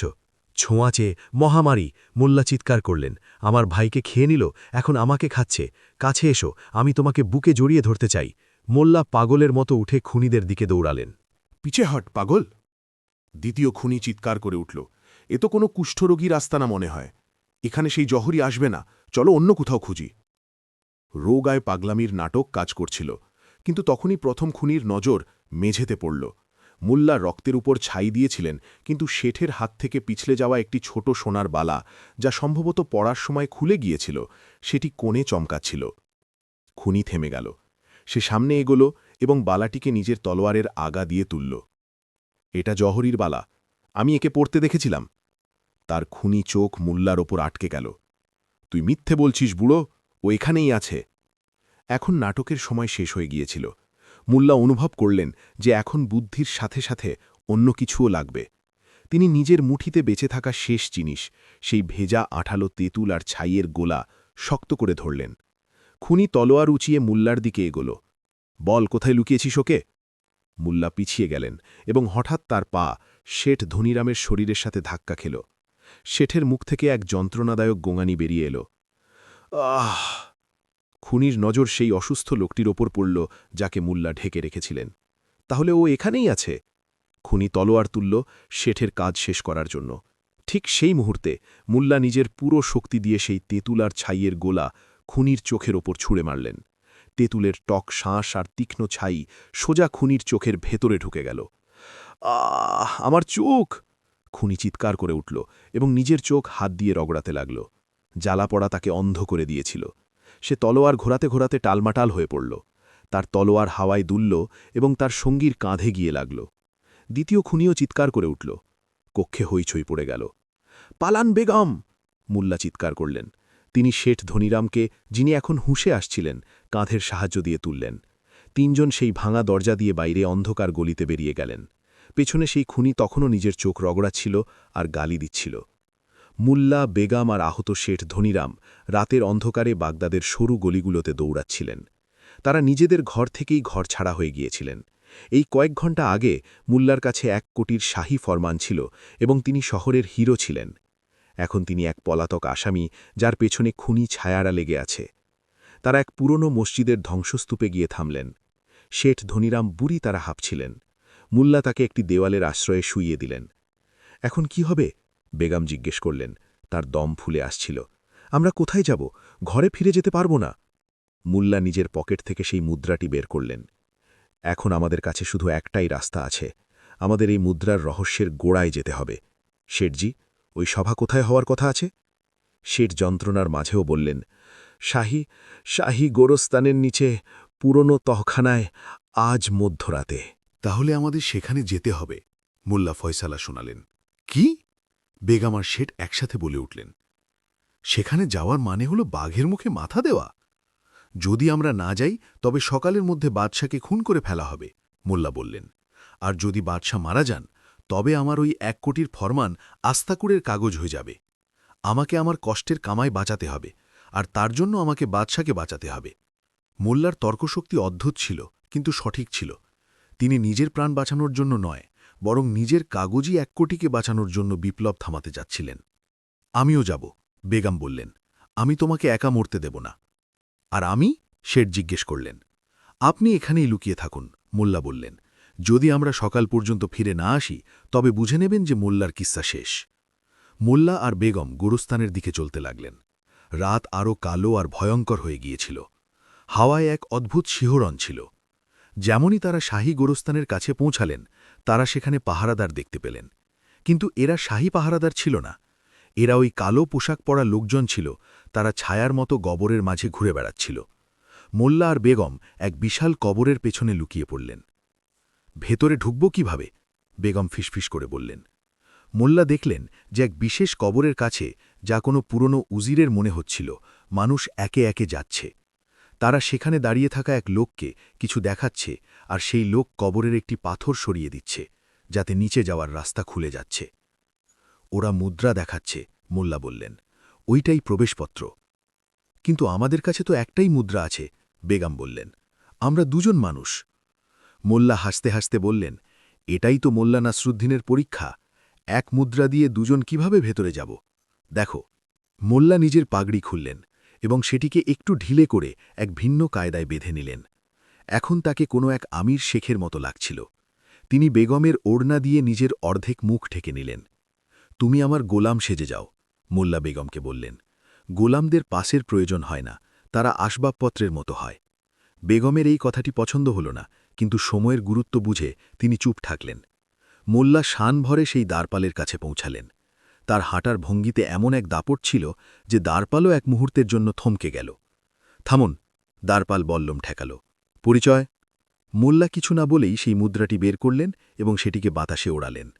মুদ্রাটি জ্যোৎস্নায় চমকে উঠল এবং সোজা দ্বারপালের হাতের তালুতে গিয়ে পড়ল। ভেতরে খুব গরম, মোল্লা নিজের কণ্ঠস্বর ভারী করে বললেন। আমার এই গোলাম পাখা করার জন্য সাথে যাবে। দ্বারপাল মুদ্রায় খোদাই করা মোহর দেখল। সে মোল্লাকে ওপর থেকে নিচ পর্যন্ত দেখল। তারপর সে কবরের পাথরটি সরিয়ে দিল। তাড়াতাড়ি যান, সে বলল। সভা শুরু হতে চলেছে। মোল্লা আর বেগম সেই অন্ধকার পথে নেমে গেলেন। সিঁড়িগুলো নিচে পাতালের দিকে যাচ্ছিল। বাতাসে আর্দ্রতা আর পচা গন্ধ ছিল। নিচে পৌঁছে তারা যে দৃশ্য দেখলেন তা গায়ের লোম খাড়া করে দেবার মতো ছিল। এক বিশাল তহখানা, যা মশালগুলোর আলোতে ঝলমল করছিল। সেখানে শত শত মানুষ জমা হয়েছিল, ব্যবসায়ী, সৈনিক, এমনকি দরবারের কিছু পরিচিত মুখও। আর মাঝখানে এক উঁচু চবুতরার ওপর এক মুখোশধারী লোক দাঁড়িয়েছিল। সাথীরা, সেই মুখোশধারী চিৎকার করে বলল, সময় এসে গিয়েছে। আজ রাতের চাঁদ ডুবলেই বাগদাদের তখত উল্টে যাবে। আর ওই বোকা বাদশাহ যেভাবে তার সালতানাত সুরক্ষিত, সে আগামীকালের সূর্য দেখতে পাবে না। জনতা জিন্দাবাদ স্লোগান দিল। মোল্লা ভিড়ের মধ্যে মিশে গেলেন। তিনি মন দিয়ে শুনছিলেন যে পরিকল্পনা কি। মুখোশধারী লোকটা আরও বলল, মহলের ভেতরে আমাদের লোক তৈরি আছে। সে বাদশাহর শয়নকক্ষে যাওয়ার গোপন পথের দরজা খুলে দেবে। কিন্তু সেই পথ খোলার জন্য একটি বিশেষ চাবি চাই। আর সেই চাবি... মুখোশধারী নিজের পকেটে হাত দিল, কিন্তু তারপর থেমে গেল। তাকে ঘাবড়ে যাওয়া মনে হল। সে নিজের পকেট হাতড়াল। সেই চাবি, সেই মুদ্রাটি, ওটা তো আমার কাছেই ছিল। সে বিড়বিড় করল, কিন্তু মাইকের মতো প্রতিধ্বনিত হওয়া সেই গুহায় সবাই তা শুনতে পেল। মোল্লা ধাক্কা খেলেন। সেই মুদ্রাটি শুধু প্রবেশের পাস ছিল না, সেটি সেই গোপন দরজার চাবিও ছিল। আর সেই মুদ্রা এখন মোল্লার পকেটে ছিল। ভিড়ের মধ্যে শোরগোল পড়ে গেল। চাবি কোথায়? চাবি ছাড়া আমরা ভেতরে ঢুকব কিভাবে? মুখোশধারী চিৎকার করে বলল, শান্ত থাকো। আমার মনে পড়ছে, আমি সেই মুদ্রাটি করিমকে দিয়েছিলাম সাবধানে রাখার জন্য। আর করিম জানিয়েছিল যে সে সেই মুদ্রা এক পাগল মোল্লাকে দিয়ে দিয়েছে। মোল্লার নাম প্রতিধ্বনিত হতেই মোল্লা নিজের পাগড়ি আরও কষে নিলেন। খুঁজে বের করো ওই মোল্লাকে, মুখোশধারী আদেশ দিল। পুরো শহর তছনছ করে দাও, মারো ওকে। যদি ওই মুদ্রা না পাওয়া যায় তবে আমাদের বছরের পর বছর করা পরিশ্রম ধুলোয় মিশে যাবে। তখনই ভিড়ের মধ্যে থেকে এক লোক, যার নাকে তাজা পট্টি বাঁধা ছিল, সেই খুনি যাকে মোল্লা তেঁতুল মেরেছিলেন, চিৎকার করে উঠল, ওই মোল্লা, ও এখানেই আছে। আমি ওর গন্ধ পাচ্ছি, ওই তেঁতুলের গন্ধ। মোল্লা ঘাবড়ে গিয়ে নিজের পকেট হাতড়ালেন। হ্যাঁ, পকেটে এখনও তেঁতুলের খোসা ছিল। তেঁতুলের সেই টক গন্ধ, যা আগে প্রাণ বাঁচিয়েছিল, এখন প্রাণ কেড়ে নেওয়ার উপক্রম করছিল। হাজার হাজার চোখ মোল্লার দিকে ঘুরে গেল। ধরো ওকে! মোল্লা বেগমের হাত ধরলেন, পালাও! কিন্তু পালানোর পথ বন্ধ ছিল। সিঁড়িতে পাহারাদার দাঁড়িয়েছিল। তারা চারদিক থেকে ঘেরাও হয়ে গিয়েছিলেন। বিদ্রোহীদের ভিড় তাদের দিকে এগোচ্ছিল ক্ষুধার্ত নেকড়ের মতো। মোল্লা চারদিকে তাকালেন। বাঁচার কোনো পথ ছিল না। সামনে মৃত্যু দাঁড়িয়েছিল। কিন্তু মোল্লা নাসরুদ্দিনের মস্তিষ্ক বিপদের সময় আরও দ্রুত চলত। তিনি দেখলেন যে তহখানার ছাদকে ধরে রাখার জন্য কাঠের বড় বড় খুঁটি লাগানো আছে, আর ওই খুঁটিগুলোর পাশে তেলের বড় বড় পিপে রাখা আছে, যা মশালের জন্য ছিল। বেগম, মোল্লা ধীরে বললেন, তোমার কি মনে আছে আমি সকালে মোমবাতি কিনেছিলাম? হ্যাঁ হ্যাঁ, কিন্তু ওটা তো ঘরে রয়ে গেছে। বেগম কাঁদতে কাঁদতে বললেন, না, আমি তার একটা ছোট টুকরো নিজের পকেটে রেখে দিয়েছিলাম। অভ্যাস থেকে বাধ্য আমি জিনিস বাঁচিয়ে রাখার। মোল্লা সেই ছোট মোমবাতির টুকরোটি বের করলেন এবং পাশে জ্বলতে থাকা একটি মশালের দিকে ঝাঁপিয়ে পড়লেন। থামো! বিদ্রোহীরা চিৎকার করল। কিন্তু মোল্লা মশাল থেকে মোমবাতি জ্বালালেন এবং সেটিকে তেলের পিপের দিকে ছুড়ে দিলেন। ভড়াম! আগুন জ্বলে উঠল। তেল ছড়িয়ে পড়ল আর কাঠের খুঁটিগুলো আগুন ধরে নিল। তহখানায় ধোঁয়া আর হাহাকার পড়ে গেল। মানুষ নিজের প্রাণ বাঁচানোর জন্য বেরোনোর দরজার দিকে ছুটল। এটাই সুযোগ। মোল্লা বেগমের হাত টেনে ধরলেন এবং সেই হুড়োহুড়ির সুযোগ নিয়ে সিঁড়ির দিকে দৌড়ালেন। ধোঁয়া এতটাই ঘন ছিল যে কিছুই দেখা যাচ্ছিল না। মানুষ একে অপরের সাথে ধাক্কা খাচ্ছিল। মোল্লা আর বেগম কোনো মতে ধাক্কাধাক্কি করে ওপরে তাজা বাতাসে বেরোতে সফল হলেন। তারা গোরস্থান থেকে বের হয়ে জঙ্গলের দিকে পালালেন। পেছন থেকে এখনও চিৎকারের শব্দ আসছিল। তারা এক নিরাপদ দূরত্বে পৌঁছে থামলেন। বুড়িতর হাঁপাচ্ছিলেন। আমরা বেঁচে গেছি বেগম, বেগম বললেন। কিন্তু এখন কি? ওরা কি আমাদের পিছু নেবে? মোল্লা সেই মুদ্রাটি বের করলেন। এখন এই মুদ্রা শুধু এক চাবি নয় বেগম, এখন এটি আমাদের ঢাল। আমাদের এখনই মহলে যেতে হবে। বাদশাকে জানাতে হবে যে তার তখত বিপদে আছে। কিন্তু যেমনই তারা মহলের দিকে ঘুরলেন, তারা দেখলেন যে মহলের উঁচু মিনারগুলো থেকে ধোঁয়া উঠছে। অনেক দেরি হয়ে গেছে, মোল্লা নিরাশ হয়ে বললেন। মনে হয় ওদের কাছে অন্য কোনো পথ ছিল। হামলা শুরু হয়ে গেছে।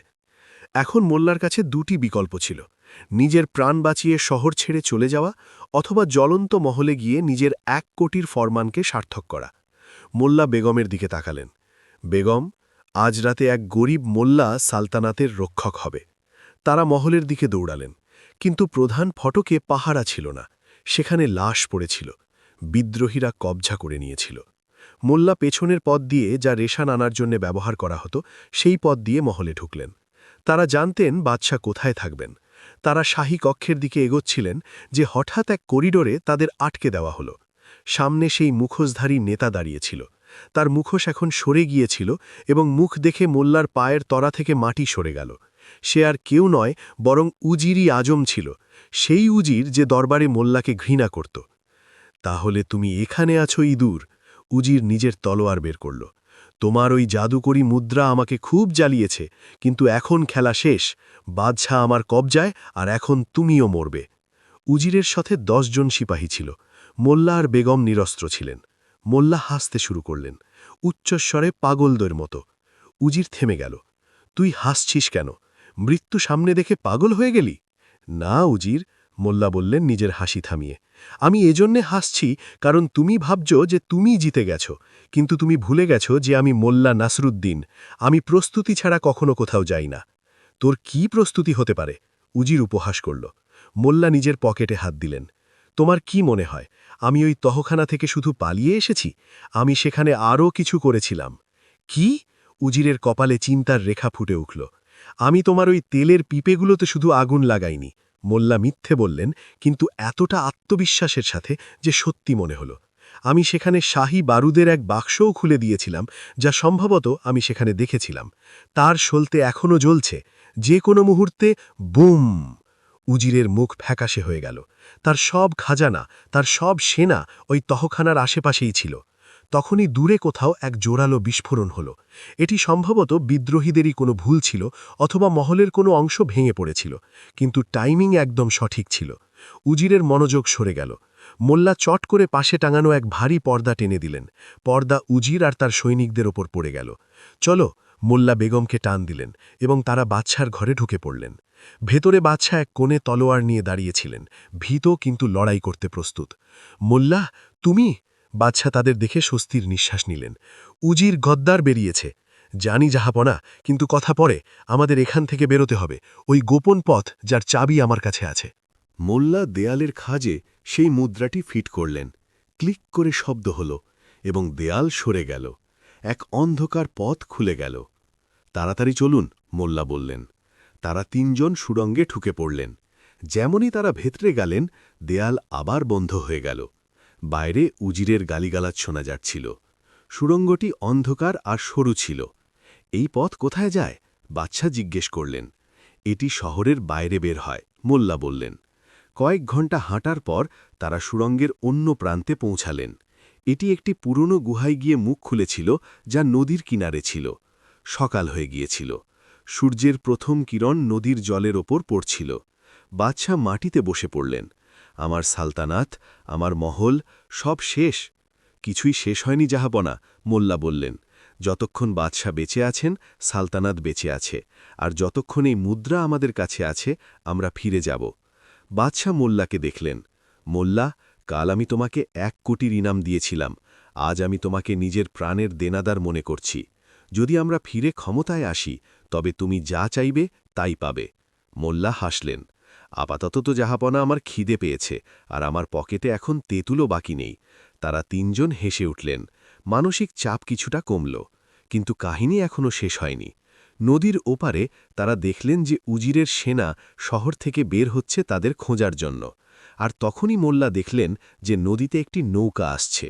সেই নৌকায় এক অদ্ভুত পতাকা লাগানো ছিল, এমন এক পতাকা যা তারা আগে কখনো দেখেননি। ওটা কে? বেগম জিজ্ঞেস করলেন। বাদশা ভালো করে দেখলেন এবং তার মুখ ভয়ে সাদা হয়ে গেল। ও প্রতিবেশী দেশের সুলতান, নিষ্ঠুর জালিম খান। উজির ওকে সাহায্যের জন্য ডেকেছে হবে। এখন আমাদের কাছে আর কোনো সুযোগ নেই। মোল্লা সেই নৌকাটি দেখলেন। তারপর নিজের মুদ্রার কথা ভেবে তার মাথায় আবার এক খিচুড়ি পাকতে শুরু করল। জাহাপনা, মোল্লা বললেন, জালিম খান কি আপনাকে চেনে? না, আমরা কখনো দেখিনি, বাদশা বললেন। খুব ভালো। মোল্লা নিজের ছেঁড়া হাতা ওপরে তুললেন। তাহলে তৈরি হয়ে যান। আজ মোল্লা নাসরুদ্দিনের সবচেয়ে বড় নাটক শুরু হতে চলেছে। আজ আমরা 1 মুদ্রা দিয়ে সালতানাত নয়, বরং পুরো দুনিয়া কিনব। মোল্লা নৌকার দিকে এগিয়ে গেলেন এবং হাত নাড়াতে লাগলেন। থামো, তুমি কি করছো? বাদশা থামানোর চেষ্টা করলেন। ওরা আমাদের মেরে ফেলবে। ভরসা রাখুন, মোল্লা পেছনে ফিরে চোখ মারলেন। ওরা আমাদের মারবে না, ওরা আমাদের রাজা বানাবে। মোল্লা নদীর কিনারে দাঁড়িয়ে পড়লেন। এক তালি দেওয়া পোশাক পরা ভিখারির মতো নয়, বরং এমন এক মানুষের মতো যার হাতে পুরো দুনিয়ার ভাগ্য আছে। নৌকা কাছে এলো। তাতে দাঁড়িয়ে থাকা সৈনিকেরা তীর তাক করল। কে তুমি? নৌকার ক্যাপ্টেন চিৎকার করল। মোল্লা জোরালো গলায় বললেন, আমি মোল্লা নাসরুদ্দিন, আর আমার সাথে দুনিয়ার সবচেয়ে বড় জাদুকর আছে যে মাটি থেকে সোনা তৈরি করতে পারে। তিনি বাদশার দিকে ইশারা করলেন। বাদশাহ অবাক হয়ে গেলেন। সৈনিকেরা হাসল। জাদুকর? এ তো এক পরিশ্রান্ত সৈনিক মনে হচ্ছে। এটাই তো তার মায়া। যদি বিশ্বাস না হয়, তবে আমাদের তোমাদের সুলতানের কাছে নিয়ে চলো। যদি আমার দাবি মিথ্যা প্রমাণিত হয়, তবে আমাদের মাথা কেটে দিও। কিন্তু যদি সত্যি বের হয়, তবে তোমার সুলতান দুনিয়ার সবচেয়ে ধনী লোক হয়ে যাবে। লোভ মানুষের দ্বিতীয় সবচেয়ে বড় দুর্বলতা। ক্যাপ্টেন ভাবল যদি টি সত্যি হয়। এদের নৌকায় তোলো, সে আদেশ দিল। মোল্লা, বেগম আর বাদশাহ নৌকায় চড়ে বসলেন। নৌকা শত্রু শিবিরের দিকে চলতে শুরু করল। বাদশাহ মোল্লার কানে ফিসফিস করে বললেন, মোল্লা, আমি জাদু জানি না, তুমি আমাদের মৃত্যুর মুখে নিয়ে যাচ্ছ। মোল্লা ধীরে জবাব দিলেন, জাহাপনা, জাদু হাতের কারসাজি নয়, কথার কারসাজি। শুধু আপনি চুপ থাকবেন আর দেখুন যে এই 1 মুদ্রা কিভাবে শত্রুর ফৌজকে কেনে।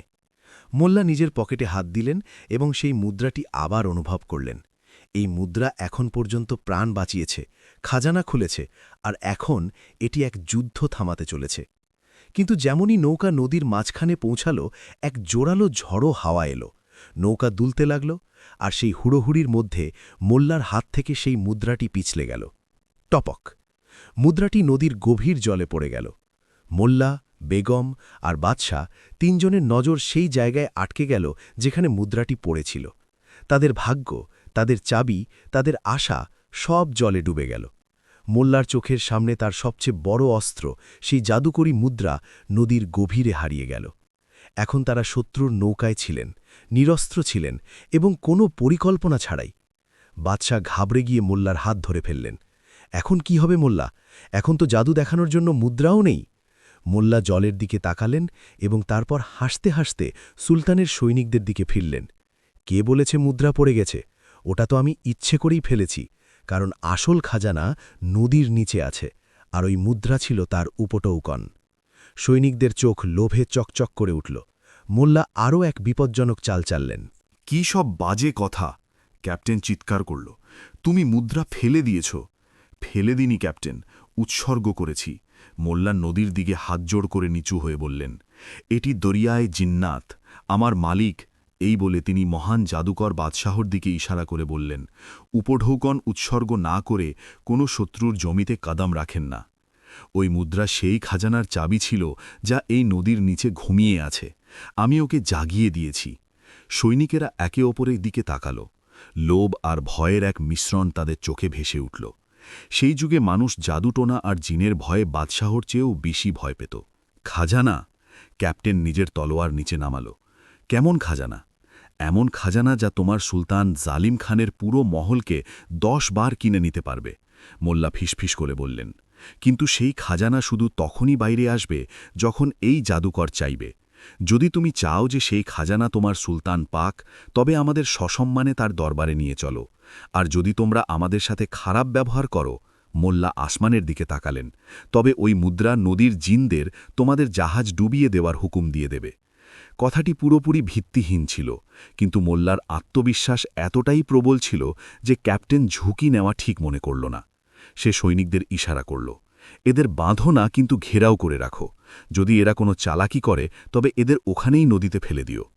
নৌকা আবার চলতে শুরু করল। বাদশাহ এখনও ঘোরের মধ্যে ছিলেন। তিনি ধীরে মোল্লার কানে বললেন, মোল্লা, তুমি আগুন নিয়ে খেলছ। মুদ্রা তো গেল, এখন জিন কোথা থেকে আনবে? জালিম খান বাচ্চাদের গল্পে বিশ্বাস করবে না। জাহাপানা, মোল্লা খুব ধীরে জবাব দিলেন, জালিম খান একজন ডাকাত, আর প্রতিটি ডাকাতের মনে দুটি জিনিস থাকে, অঢেল লোভ আর অজানা ভয়। আমি ওটারই ব্যবহার করব। শুধু আপনি খামোশ থাকবেন। যত আপনি খামোশ থাকবেন তত বড় জ্ঞানী মনে হবে। নৌকা কিনারায় ভিড়ল। এই এলাকার শত্রুর আস্তানা ছিল। চারদিকে উঁচু উঁচু তাঁবু খাটানো ছিল, যেখান থেকে ধোঁয়া আর শোরগোল উঠছিল। সৈনিকদের অস্ত্র ধার দেওয়ার শব্দ, ঘোড়ার হেসারব আর মদের আসরের গোলমাল। এই পরিবেশ কোনো সভ্য দরবারের নয়, বরং এক খুনি লস্কর বা সেনা দলের ছিল। মোল্লা, বেগাম আর বাদশাহকে জালিম খানের প্রধান তাঁবুর দিকে নিয়ে যাওয়া হলো। এই তাঁবু কালো আর লাল রঙের মোটা কাপড়ে তৈরি ছিল, যার বাইরে পশুর খুলি ঝুলছিল। ভেতরের দৃশ্য আরও ভয়াবহ ছিল। জালিম খান এক বিশালকায় লোক, যার এক চোখে পট্টি বাঁধা ছিল এবং যার দাড়িতে হাড়ের টুকরো গোঁজা ছিল। এক উঁচু তখ্তের ওপর বসেছিল। সে একটা বড় খাসির রানকে নিজের দাঁত দিয়ে ছিঁড়ে খাচ্ছিল। তার কাছে উজিরে আজাম ছিল না, যার ভয় মোল্লার মনে ছিল। সম্ভবত উজির এখনও শহরেই নিজের জয়ের উৎসব পালন করছিল। এটি মোল্লার জন্য স্বস্তির কথা ছিল। ক্যাপ্টেন সামনে এগিয়ে সালাম করল, সরকার, আমরা নদীতে 3 সন্দেহভাজন লোককে ধরেছি, কিন্তু কি? জালিম খান মাংসের টুকরো থুতু দিয়ে ফেলে গর্জে উঠল, এদের এতক্ষণে মারনি কেন? সরকার ভয় পেয়ে বলল, এদের মধ্যে এক লোক দাবি করে যে তার সাথে দুনিয়ার সবচেয়ে বড় জাদুকর আছে, আর তারা নদীতে সোনার উপঢৌকন উৎসর্গ করেছে। জালিম খানের এক চোখ মোল্লা আর তার সাথীদের ওপর আটকে গেল।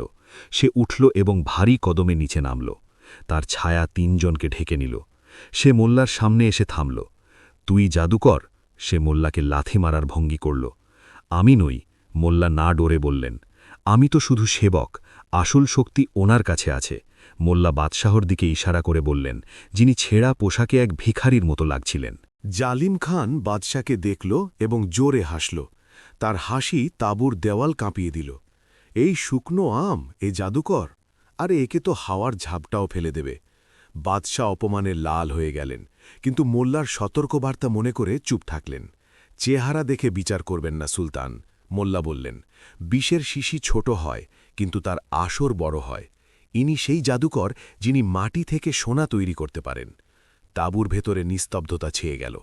এই কথাটি যে কোনো সুলতানের কান খাড়া করে দেওয়ার জন্য যথেষ্ট ছিল। মাটি থেকে সোনা? জালিম খানের গলা নিচু আর বিপজ্জনক হয়ে গেল। যদি এটি সত্যি হয় তবে এক্ষুনি করে দেখাও, আর যদি মিথ্যা হয়। সে নিজের কোমর থেকে এক ভারী খঞ্জর বের করল। তবে আমি তোমাদের 3 জনের চামড়ার ভেতর খড় ভরে দেব। মোল্লার কপালে ঘাম এসে গেল। এখন পরীক্ষার ঘড়ি ছিল। মুদ্রা ছিল না, কোনো রাসায়নিক ছিল না, শুধু বুদ্ধি ছিল। অবশ্যই, মোল্লা বললেন, কিন্তু মহান জাদুকরের কাজ করার এক ধরন আছে। ওনার নির্জনতা চাই এবং কিছু বিশেষ সামগ্রী। কি সামগ্রী? আমাদের একটি বড় তামার পাত্র চাই, কিছুটা পবিত্র জল, আর কিছু ছাই এবং একটি শাহী দলিল যার উপর খাঁটি সোনার মোহর লাগানো আছে। মোল্লা নিজের চাল চেলে দিয়েছিলেন। শাহী দলিল? জালিম খান ভ্রু কুচকাল। আমার কাছে লুটের অনেক মাল আছে, কিন্তু শাহী দলিল কেন? কারণ মোল্লা তখনই এক গল্প বানিয়ে ফেললেন। সোনা বানানোর জন্য সোনারই আত্মাকে ডাকতে হয়। শাহী মোহরযুক্ত সোনায় ক্ষমতার শক্তি থাকে। যখন সেটি গলে যায় তখন সেটি তামাকে সোনায় বদলে দেওয়ার শক্তি দেয়। জালিম খান নিজের এক উজিরকে ইশারা করল। যাও, খাজানা থেকে কোনো পুরনো লুটে আনা ফরমান নিয়ে এসো। না, মোল্লা আটকালেন। ওই ফরমান কোনো হেরে যাওয়া বাদশার হওয়া উচিত নয়, তাতে নেতিবাচক শক্তি আসবে। ওই ফরমান। মোল্লা বেগমের দিকে তাকালেন। সৌভাগ্যবশত আমরা আমাদের সাথে এমন এক ফরমান এনেছি, এটি আমার বেগমের কাছে সুরক্ষিত আছে। বেগম বুঝে গেলেন মোল্লা সেই 1 কোটির ফরমানের কথা বলছেন, যা বাদশাহ তাকে দিয়েছিলেন। তার উপর বাদশার আসল সোনার মোহর লাগানো ছিল। বেগম কাঁপতে কাঁপতে নিজের জামার ভেতর থেকে সেই কাগজটি বের করলেন। এটা কি? জালিম খান জিজ্ঞেস করল।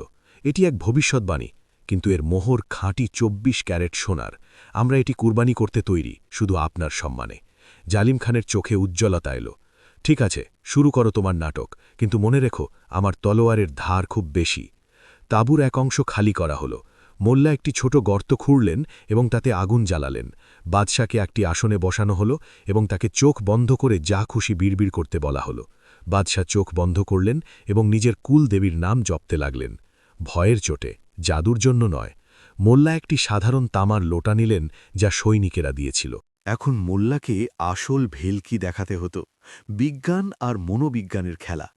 মোল্লা বেগমের থেকে সেই ফরমান নিলেন।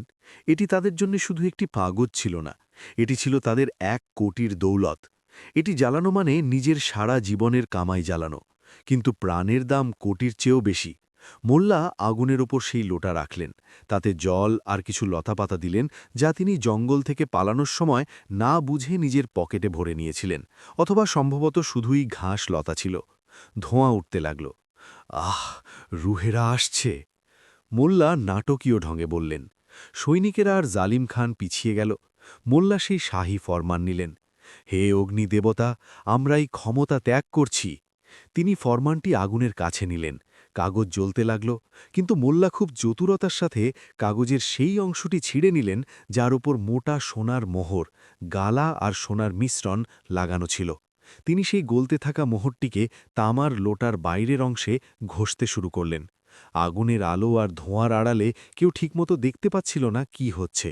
সোনা আর গালার সেই মিশ্রণ তামার ওপর গলতে শুরু করল। মোল্লা পকেট থেকে কিছু ছাই বের করলেন এবং সেটি জোরে ঘষলেন। ছাই পলিশের কাজ করল। তামার লালচে ভাব আর সোনার হলদে ভাব নিলে এক অদ্ভুত উজ্জ্বলতা তৈরি করতে লাগল। মোল্লা ঘামছিলেন। এটি সোনা ছিল না, এটি ছিল শুধু সোনার প্রলেপ, প্লেটিং, তাও খুব কাঁচা। যদি জালিম খান ওটি খুঁটে দেখে তবে সব ফাঁস হয়ে যাবে। থেমে যান, মোল্লা হঠাৎ চিৎকার করলেন। জাদু পূর্ণ হয়েছে। তিনি চিমটা দিয়ে সেই লোটা তুললেন। আগুনের আলোতে সেই লোটা সোনালি রঙে চমকাচ্ছিল। দেখুন, মোল্লা লোটা উপরে তুললেন। মাটি আর তামা এখন সোনা হয়ে গেছে। পুরো তাঁবু জুড়ে ধন্য ধন্য পড়ে গেল। জালিম খান নিজের জায়গা থেকে লাফিয়ে উঠল। সে ছুটে এসে গরম লোটা ছোঁয়ার চেষ্টা করল, তারপর হাত সরিয়ে নিল। গরম সুলতান, মোল্লা বললেন, এটি ঠান্ডা হতে দিন, কিন্তু দেখুন এই চমক, এটি খাঁটি সোনার চমক। জালিম খান দূর থেকেই সেই উজ্জ্বলতা দেখল। তার মনে হল তার হাতে আলাদিনের চেরাগ লেগে গেছে। অদ্ভুত, জালিম খান বিড়বিড় করল। যদি এই লোক একটি লোটাকে সোনার বানাতে পারে, তবে সে পুরো নদীকে সোনায় বদলে দিতে পারবে। সে মোল্লার দিকে ফিরল। তার ব্যবহার এখন পুরোপুরি বদলে গিয়েছিল। হে সেবক, নিজের এই জাদুকরকে বলো যে আমি খুশি। চাও কি চাও? প্রাণের ভিক্ষা তো পেয়ে গেলে, আর কি চাই? এটাই সেই মুহূর্ত ছিল যার জন্যে মোল্লা অপেক্ষা করছিলেন। সুলতান, মোল্লা মাথা নত করে বললেন, আমার মালিকের দৌলত চাই না, তিনি তো সন্ন্যাসী, ওনার শুধু ন্যায় বিচার চাই। ন্যায় বিচার? জি হ্যাঁ, আমরা যে শহর থেকে এসেছি বাগদাদ থেকে, সেখানে এক গদ্দার উজির তখত কবজা করে নিয়েছে। সে আমাদের আশ্রম ভেঙে দিয়েছে আর আমাদের দেশ ছাড়া করেছে। আমার মালিক কসম খেয়েছেন যে তিনি সেই শহরের সব মাটিকে সোনায় বদলে দেবেন, কিন্তু ওই গদ্দার উজিরের জন্যে নয়। মোল্লা জালিম খানের চোখের দিকে তাকালেন। ভাবুন সুলতান, বাগদাদের মতো ধনী শহর, আর তার সাথে এমন এক জাদুকর যে দেয়ালকেও সোনা বানিয়ে দেবে। যদি আপনি সেই শহর জয়ে আমাদের সাহায্য করেন, তবে আমার মালিক ওয়াদা করছেন যে বাগদাদের পুরো খাজানা আপনার হবে। আমাদের শুধু ওই উজিরকে চাই, জীবিত অথবা মৃত। জালিম খান নিজের দাড়ি চুলকাল। বাগদাদ আক্রমণ করা তার পুরনো স্বপ্ন ছিল, কিন্তু বাগদাদের দেয়াল খুব মজবুত ছিল। কিন্তু এখন তার কাছে লোভের এক নতুন কারণ ছিল। কিন্তু বাগদাদের ফৌজ বড়, জালিম খান বলল। ফৌজ উজিরের সাথে নেই, মোল্লা মিথ্যে বললেন। ফর্ড এখনও পুরনো বাদশার অনুগত। যেমনই তারা দেখবে যে আপনি মুক্তিদাতা হয়ে আসছেন আর আপনার সাথে এই জাদুকর আছে, তারা অস্ত্র নামিয়ে দেবে। মোল্লার এই চাল খুব ঝুঁকিপূর্ণ ছিল। তিনি শত্রুর সেনাকে নিজেরই ঘরে হামলা করার জন্য আমন্ত্রণ জানাচ্ছিলেন, কিন্তু বিষকেই বিষ দিয়ে কাটতে হয়। ঠিক আছে, জালিম খান নিজের তলোয়ার হাওয়ায় ঘোরাল। তৈরি হয়ে যাও, আজ রাতেই আমরা রওনা দেব। আগামীকাল সকালের নাস্তা বাগদারের শাহী মহলে হবে। তাঁবুতে জয়ধ্বনি প্রতিধ্বনিত হল। পরবর্তী কয়েক ঘণ্টা যুদ্ধের প্রস্তুতিতে কাটল। মোল্লা, বেগম আর বাদশাকে এক বিশেষ হাতির ওপর বসানো হল। তাদের দড়ি দিয়ে বাঁধা হয়নি, কিন্তু তাদের চারদিকে পাহারাদার ছিল। বাদশাহ মোল্লার দিকে তাকালেন। মোল্লা, তুমি এ কি করলে? তুমি এক বিদেশি লুটেরাকে আমার শহরে নিয়ে যাচ্ছ। সে শহরকে লুট করে ছাই বানিয়ে দেবে। ঝাঁপানা, মোল্লা হাসতে হাসতে বললেন। কখনো কখনো ঘরের ইঁদুর মানার জন্য বাইরে থেকে বিড়াল ডাকতে হয়। চিন্তা করবেন না, বিড়াল আসার আগে আমরা তার জন্য দুধের নয়, জালের ব্যবস্থা করব। কেমন জাল? আমাদের কাছে তো কিছুই নেই, না মুদ্রা না ফরমান। এখন তো এই লোটাও ঠান্ডা হলে কালো হয়ে যাবে। সেজন্যই আমাদের সকাল হওয়ার আগে বাগদাদ পৌঁছাতে হবে, মোল্লা বললেন। অন্ধকারেই তীর নিশানায় লাগে। লস্কর বা সেনাদল চলতে শুরু করল। হাজার হাজার মশাল নদীর কিনারে আগুনের এক দরিয়ার মতো বয়ে যেতে লাগল। ঘোড়ার খুরের শব্দে মাটি কাঁপছিল। জালিম খান সবার আগে ছিল, আর তার ঠিক পেছনে মোল্লার হাতি। রাস্তা জুড়ে মোল্লা ভাবতে থাকলেন, উজিরের কাছে সেনা আছে, জালিমের কাছে নিষ্ঠুরতা আছে, আর মোল্লার কাছে আছে শুধু এক মিথ্যার ঝুড়ি। যেমনই তারা বাগদাদের দেয়ালের কাছে পৌঁছাবেন, উজিরের সেনা তীর চালানো শুরু করে দেবে। আর যদি জালিম খান জানতে পারে যে তাকে ধোঁকা দেওয়া হয়েছে, তবে সে সবার আগে মোল্লার মাথা কাটবে। রাতের তৃতীয় প্রহর ছিল, যখন বাগদাদের উঁচু দেয়াল দেখা গেল। শহর খামোশ ছিল, কিন্তু প্রাচীরের ওপর মশাল জ্বলছিল। জালিম খান লস্করকে থামার ইশারা করল। আমরা পৌঁছে গেছি, সে মোল্লাকে বলল। এখন বলো জাদুকর, তোমার ভবিষ্যৎবাণী অনুযায়ী দরজা কি নিজে নিজে খুলে যাবে? মোল্লার বুক ধুকফুক করতে লাগল। তিনি মিথ্যে বলেছিলেন যে উজিরের সেনা আত্মসমর্পণ করবে, কিন্তু দেয়ালের ওপর মোতায়েন সৈনিকদের সতর্ক মনে হচ্ছিল। হঠাৎ দেয়ালের ওপরে এক নড়াচড়া হল, একটি মশাল হাওয়ায় ঘোরানো হল, এবং তারপর এক ভারী কণ্ঠস্বর প্রতিধ্বনিত হল। কে ওখানে? এটি উজিরি আজমের বলে ছিল। জালিম খান সামনে এগিয়ে গেল। আমি হলাম জালিম খান, আর আমি তোমার কাল হয়ে এসেছি। দরজা খুলে দাও, নয়তো আমি এই শহরের ইট দিয়ে ইট বাজিয়ে দেব। উজির ওপর থেকে হাসল। জালিম খান, তুমি তো নদীর ওপারে গর্তে লুকিয়ে থাকতে, আজ এখানে মরতে কিভাবে এলে? আমার কাছে এমন এক শক্তি আছে যা তোমার দেয়ালকে গলিয়ে দেবে। জালিম খান চিৎকার করে উঠল। সে মোল্লার দিকে ইশারা করে বলল, জাদুকর, তোমার জাদু দেখাও। এখন মোল্লা ফেঁসে গিয়েছিলেন। জালিম খান বলছিল দেয়াল ফেলে দিতে। উজির ওপর থেকে তীর ধনুক তাক করে দাঁড়িয়েছিল। বাদশাহ মোল্লার হাত ধরে ফেললেন। মোল্লা, এখন শেষ সময় এসে গিয়েছে। মোল্লা নিজের বন্ধ মুঠোর দিকে তাকালেন। তাতে এখন কিছুই ছিল না, না তেঁতুল, না মোমবাতি, না মুদ্রা। কিন্তু তখনই মোল্লার নজর মাটিতে পড়ল। হাতির পায়ের কাছে কাদায় কিছু একটা চকচক করছিল। না, ওটা সোনা ছিল না, ওটা একটা ব্যাঙ ছিল। মোল্লার মাথায় বিদ্যুতের মতো একটা বুদ্ধি খেলল। অদ্ভুত চিন্তা, কিন্তু মোল্লার চিন্তা সবসময় অদ্ভুতই হতো। সুলতান, মোল্লা জালিম খানকে বললেন, আমার মালিক বলছেন যে উজির দেয়ালের ওপর কালো জাদু করে রেখেছে। আমাদের আগে ওটা ভাঙতে হবে, তাহলে ভাঙো। তার জন্য আমাকে দেয়ালের কাছে যেতে হবে, একা, শান্তির দূত হয়ে। তুমি কি পালাতে চাও? সুলতান, আমার স্ত্রী আর মালিক তো আপনার কবজায় আছে। আমি কোথায় পালাবো? আমাকে শুধু ওই দেয়ালের ভিত্তিতে একটা মন্ত্র ফুঁকতে হবে। জালিম খান ভাবল, ঠিক আছে, কিন্তু যদি একটা তীরও চলে, তবে আমি এই বুড়ো বাদশার মাথা কেটে ফেলব। মোল্লা হাতি থেকে নামলেন। তিনি নিরস্ত ছিলেন। ধীরে ধীরে কেল্লার বিশাল দরজার দিকে এগোলেন। ওপর থেকে হাজার হাজার তীর তার দিকে তাক করা ছিল। উজির ওপর থেকে দেখছিল। মোল্লা দরজার একদম নিচে পৌঁছে গেলেন।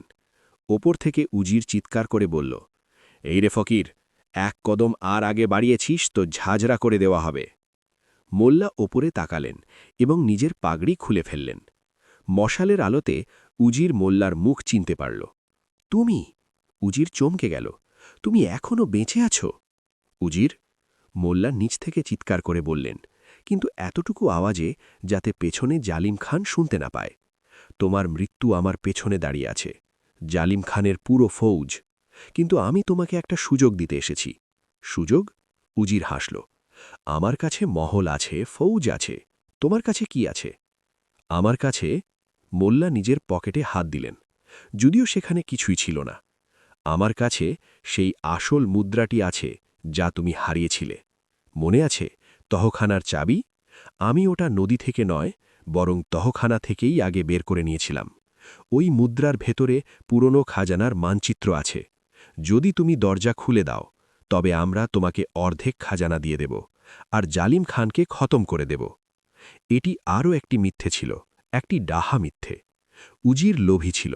সে ভাবল, যদি জালিম খান হামলা করে, তবে লোকসান আমারও হবে। আর যদি মোল্লার কাছে সত্যিই খাজানার রহস্য থাকে। কিন্তু উজির এতটা মূর্খ ছিল না। আগে প্রমাণ দেখাও। মোল্লা নিচ থেকে একটা পাথর তুললেন এবং সেটাকে কাপড়ে জড়িয়ে উপরে ছুঁড়ে দিলেন। এই নাও চাবি। উজির সেটা লুফে নিল।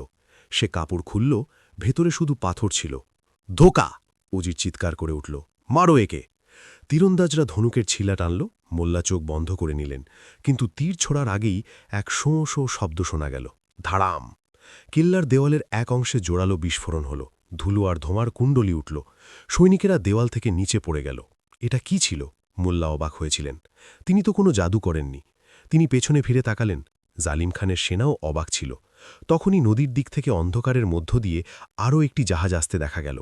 সেই জাহাজে শাহী পতাকা ছিল না, বরং একটি নীল পতাকা ছিল, যার উপর একটি মুদ্রার চিহ্ন আঁকা ছিল। এই জাহাজ কার ছিল? জাহাজ থেকে কামানের গোলা দাগা হচ্ছিল, আর তাদের লক্ষ্য ছিল উজিরের সেনা। মোল্লা বুঝতে পারছিলেন না যে এই খেলায় অন্য কেউ সামিল আছে কিনা। বিস্ফোরণের সুযোগ নিয়ে মোল্লা আবার জালিম খানের দিকে দৌড়ালেন। দেখুন সুলতান, আমার মালিকের জাদু দেওয়াল ভাঙতে শুরু করেছে, হামলা করে দিন। জালিম খানের মনে হলো যে এটি সত্যি জাদুকরের কাজ। হামলা! সে আদেশ দিল। জালিম খানের সেনা আল্লাহু আকবর আর যুদ্ধধ্বনি দিতে দিতে ভাঙা দেওয়ালের দিকে দৌড়ে গেল। উজিরের সেনা আর জালিমের সেনার মধ্যে ভয়ঙ্কর যুদ্ধ শুরু হয়ে গেল। মোল্লা, বেগম আর বাদশাহ সেই অরাজকতার মধ্যে একা দাঁড়িয়ে থাকলেন। এই বিস্ফোরণ কে করল? বাদশাহ জিজ্ঞেস করলেন। আমি জানি না, মোল্লা বললেন, কিন্তু যেই হোক সে আমাদের প্রাণ বাঁচিয়ে দিল। তখনই সেই রহস্যময় জাহাজ থেকে একটি ছোট নৌকা তীরে এলো। তাতে এক লোক নামল। সে কালো কাপড় পরেছিল, কিন্তু তাকে কোনো সৈনিক মনে হচ্ছিল না। সে সোজা মোল্লার দিকে এলো। যুদ্ধের শোরগোল চারদিকে ছিল, কিন্তু সেই লোকটি একদম শান্ত ছিল। সে মোল্লার কাছে এলো এবং নিজের মুখোশ সরালো। মোল্লা আর বেগমের চোখ ছানা বড়া হয়ে গেল।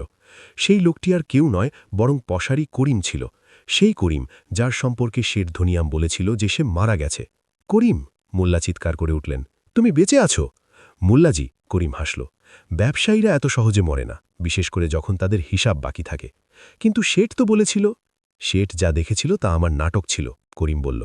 কিন্তু এসব ছাড়ুন, আপনি নদীতে কিছু ফেলেছিলেন। মোল্লার বুক ধরফল করতে লাগল। হ্যাঁ, একটি মুদ্রা। করিম নিজের মুঠো খুলল। তার হাতের তালুতে ভেজা আর চকচকে সেই জাদুকরি মুদ্রাটি রাখা ছিল। আমার ডুবুরিরা এটি খুঁজে বের করেছে, করিম বলল। যখন আপনি এটি ফেলেছিলেন, তখন আমরা নদীর ওপারে আমাদের নৌকায় ছিলাম। আমরা আপনার পেছনেই ছিলাম মোল্লাজি, কারণ আসল খেলা তো এখন শুরু হবে। কেমন খেলা? মোল্লা মুদ্রাটি নেওয়ার জন্য হাত বাড়ালেন। করিম হাত পেছনে টেনে নিল। না মোল্লাজি, এখন এই মুদ্রা বিনামূল্যে মিলবে না। এখন এর দাম 2 কোটি নয়, পুরো সালতানাত। মোল্লা দেখলেন যে করিমের পেছনে তার নিজস্ব ভাড়াটে সৈনিকেরা দাঁড়িয়ে আছে। তারা উজির আর জালিম খান দুজনের চেয়েও অত্যাধুনিক অস্ত্রে সজ্জিত ছিল। মোল্লা বুঝে গেলেন এটি ত্রিমুখী যুদ্ধ ছিল, উজির, জালিম খান আর এখন এই রহস্যময় সিন্ডিকেট, যার অংশ সম্ভবত করিম ছিল, আর মাঝখানে মোল্লা, বেগম আর বাদশাহ। তুমি কি চাও করিম? বাদশাহ কড়া গলায় জিজ্ঞেস করলেন। আমি চাই যে আপনারা সবাই আমার সাথে চলুন, করিম বলল। ওই মুদ্রায় এমন এক রহস্য লুকিয়ে আছে যা শুধু আমি জানি, আর সেটি খোলার জন্য আমার আপনার অর্থাৎ মোল্লা নসরুদ্দিনের বুদ্ধি আর বাদশাহর রক্তের প্রয়োজন। বাদশাহর রক্ত? বেগম চিৎকার করে উঠলেন। ঘাবড়াবেন না, পুরোটা নয়, শুধু কয়েক ফোঁটা, করিম কুটিল হাসির সাথে বলল। তখনই রণভূমি থেকে এক আর্ত চিৎকার শোনা গেল। জালিম খানের ঘোড়া পড়ে গিয়েছিল, আর উজিরে সৈনিকেরা তাকে ঘিরে ধরছিল। তাড়াতাড়ি চলুন, করিম বলল। এর আগে যে কেউ জিতে যায়, আমাদের আসল খাজানা পর্যন্ত পৌঁছতে হবে। ওই খাজানা যা মহলের নিচে নয়, বরং ওই পুরনো মসজিদের নিচে আছে, যেখান থেকে আপনারা পালিয়েছিলেন। মোল্লার মাথা ঘুরে গেল।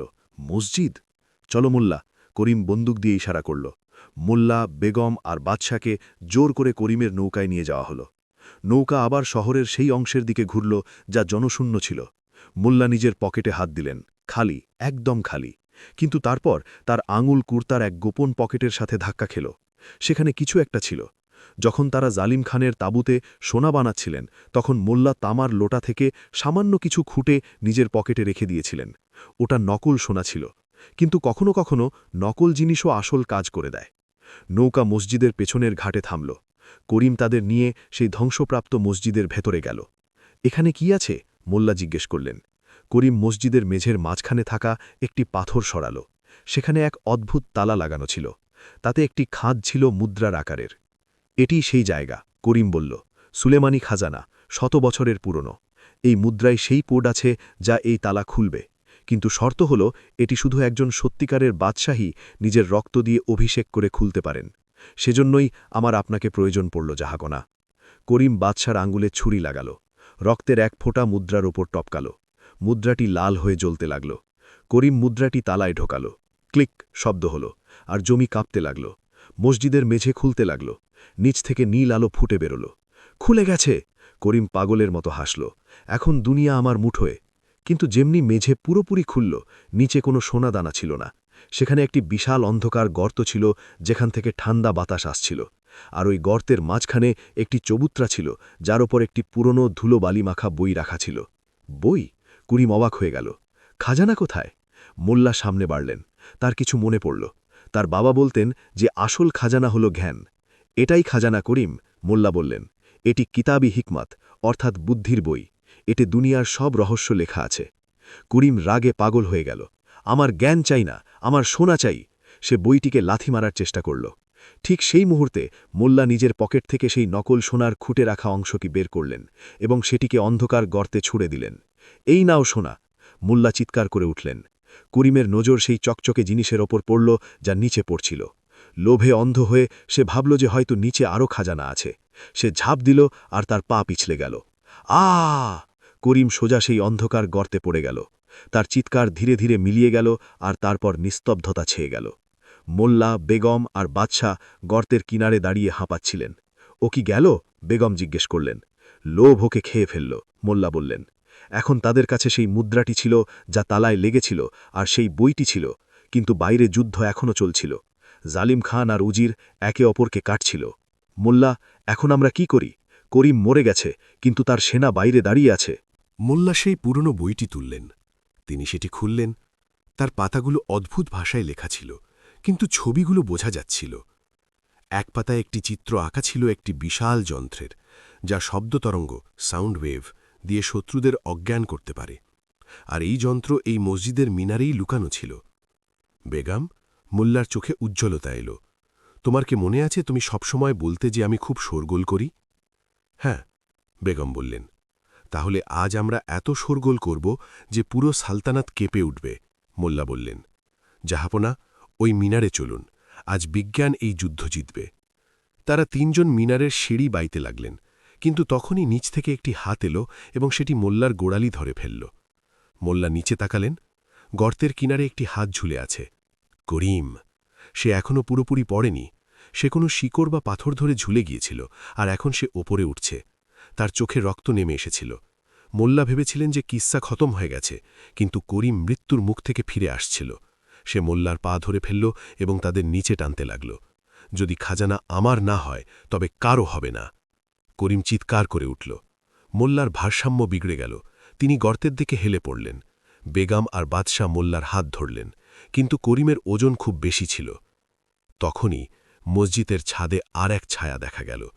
এক বিশালকায় শকুন?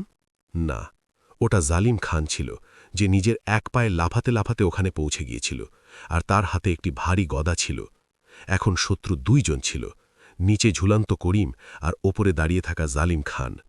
মোল্লা নিজের পকেটে হাত দিলেন এবং তিনি এমন কিছু পেলেন যাতে পুরো বাজি পাল্টে যাওয়ার ছিল। গভীর খাদের মুখে মৃত্যু আর জীবনের মাঝখানে দূরত্ব ছিল শুধু মোল্লা নাসরুদ্দিনের গোড়ালিকে জমে থাকা করিমের ধরা। নিটে অতল অন্ধকার ছিল, যেখান থেকে ঠান্ডা হাওয়া মৃত্যুর পয়গাম আনছিল। আর ওপরে মসজিদের ছাদে জালিম খান নিজের গদা ঘোরাতে ঘোরাতে সাক্ষাৎ যমরাজ হয়ে দাঁড়িয়েছিল। মোল্লার শরীর টানা হচ্ছিল। একদিকে অভিকর্ষ আর করিমের ওজন তাকে নিচে টানছিল, তো অন্যদিকে বেগম আর বাদশার দুর্বল ধরা তাকে ওপরে আটকানোর চেষ্টা করছিল। করিমের চোখে রক্ত নেমে এসেছিল। পাশবিকতার সীমা ছাড়িয়ে যাওয়া সেই সওদাগর চিৎকার করছিল যে যদি খাজানা তার না হয় তবে কারও হবে না। মোল্লার শ্বাসকষ্ট হচ্ছিল, কিন্তু তার মস্তিষ্ক এখনও কোনো দাবাড়ুর মতো চাল চলছিল। তার পকেটে হাত গেল আর আঙুলগুলো সেই ছোট শক্ত জিনিসের সাথে ধাক্কা খেল যা সেখানে সকাল থেকে পড়েছিল। ওটা না সোনা ছিল, না রূপা। ওটা ছিল চকমকি পাথর।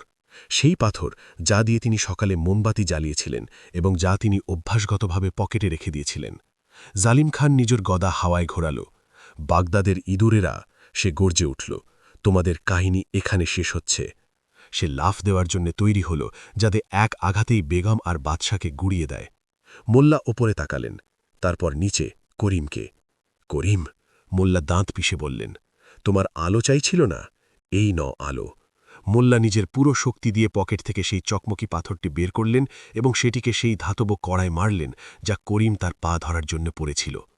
ধাতু আর পাথরের ঘর্ষণে স্ফুলিঙ্গের এক ফোয়ারা ছুটল। সেই স্ফুলিঙ্গগুলো সোজা করিমের খোলা হাঁ করা চোখে আর তার তেলে ভেজা চুলে গিয়ে পড়ল। আহ!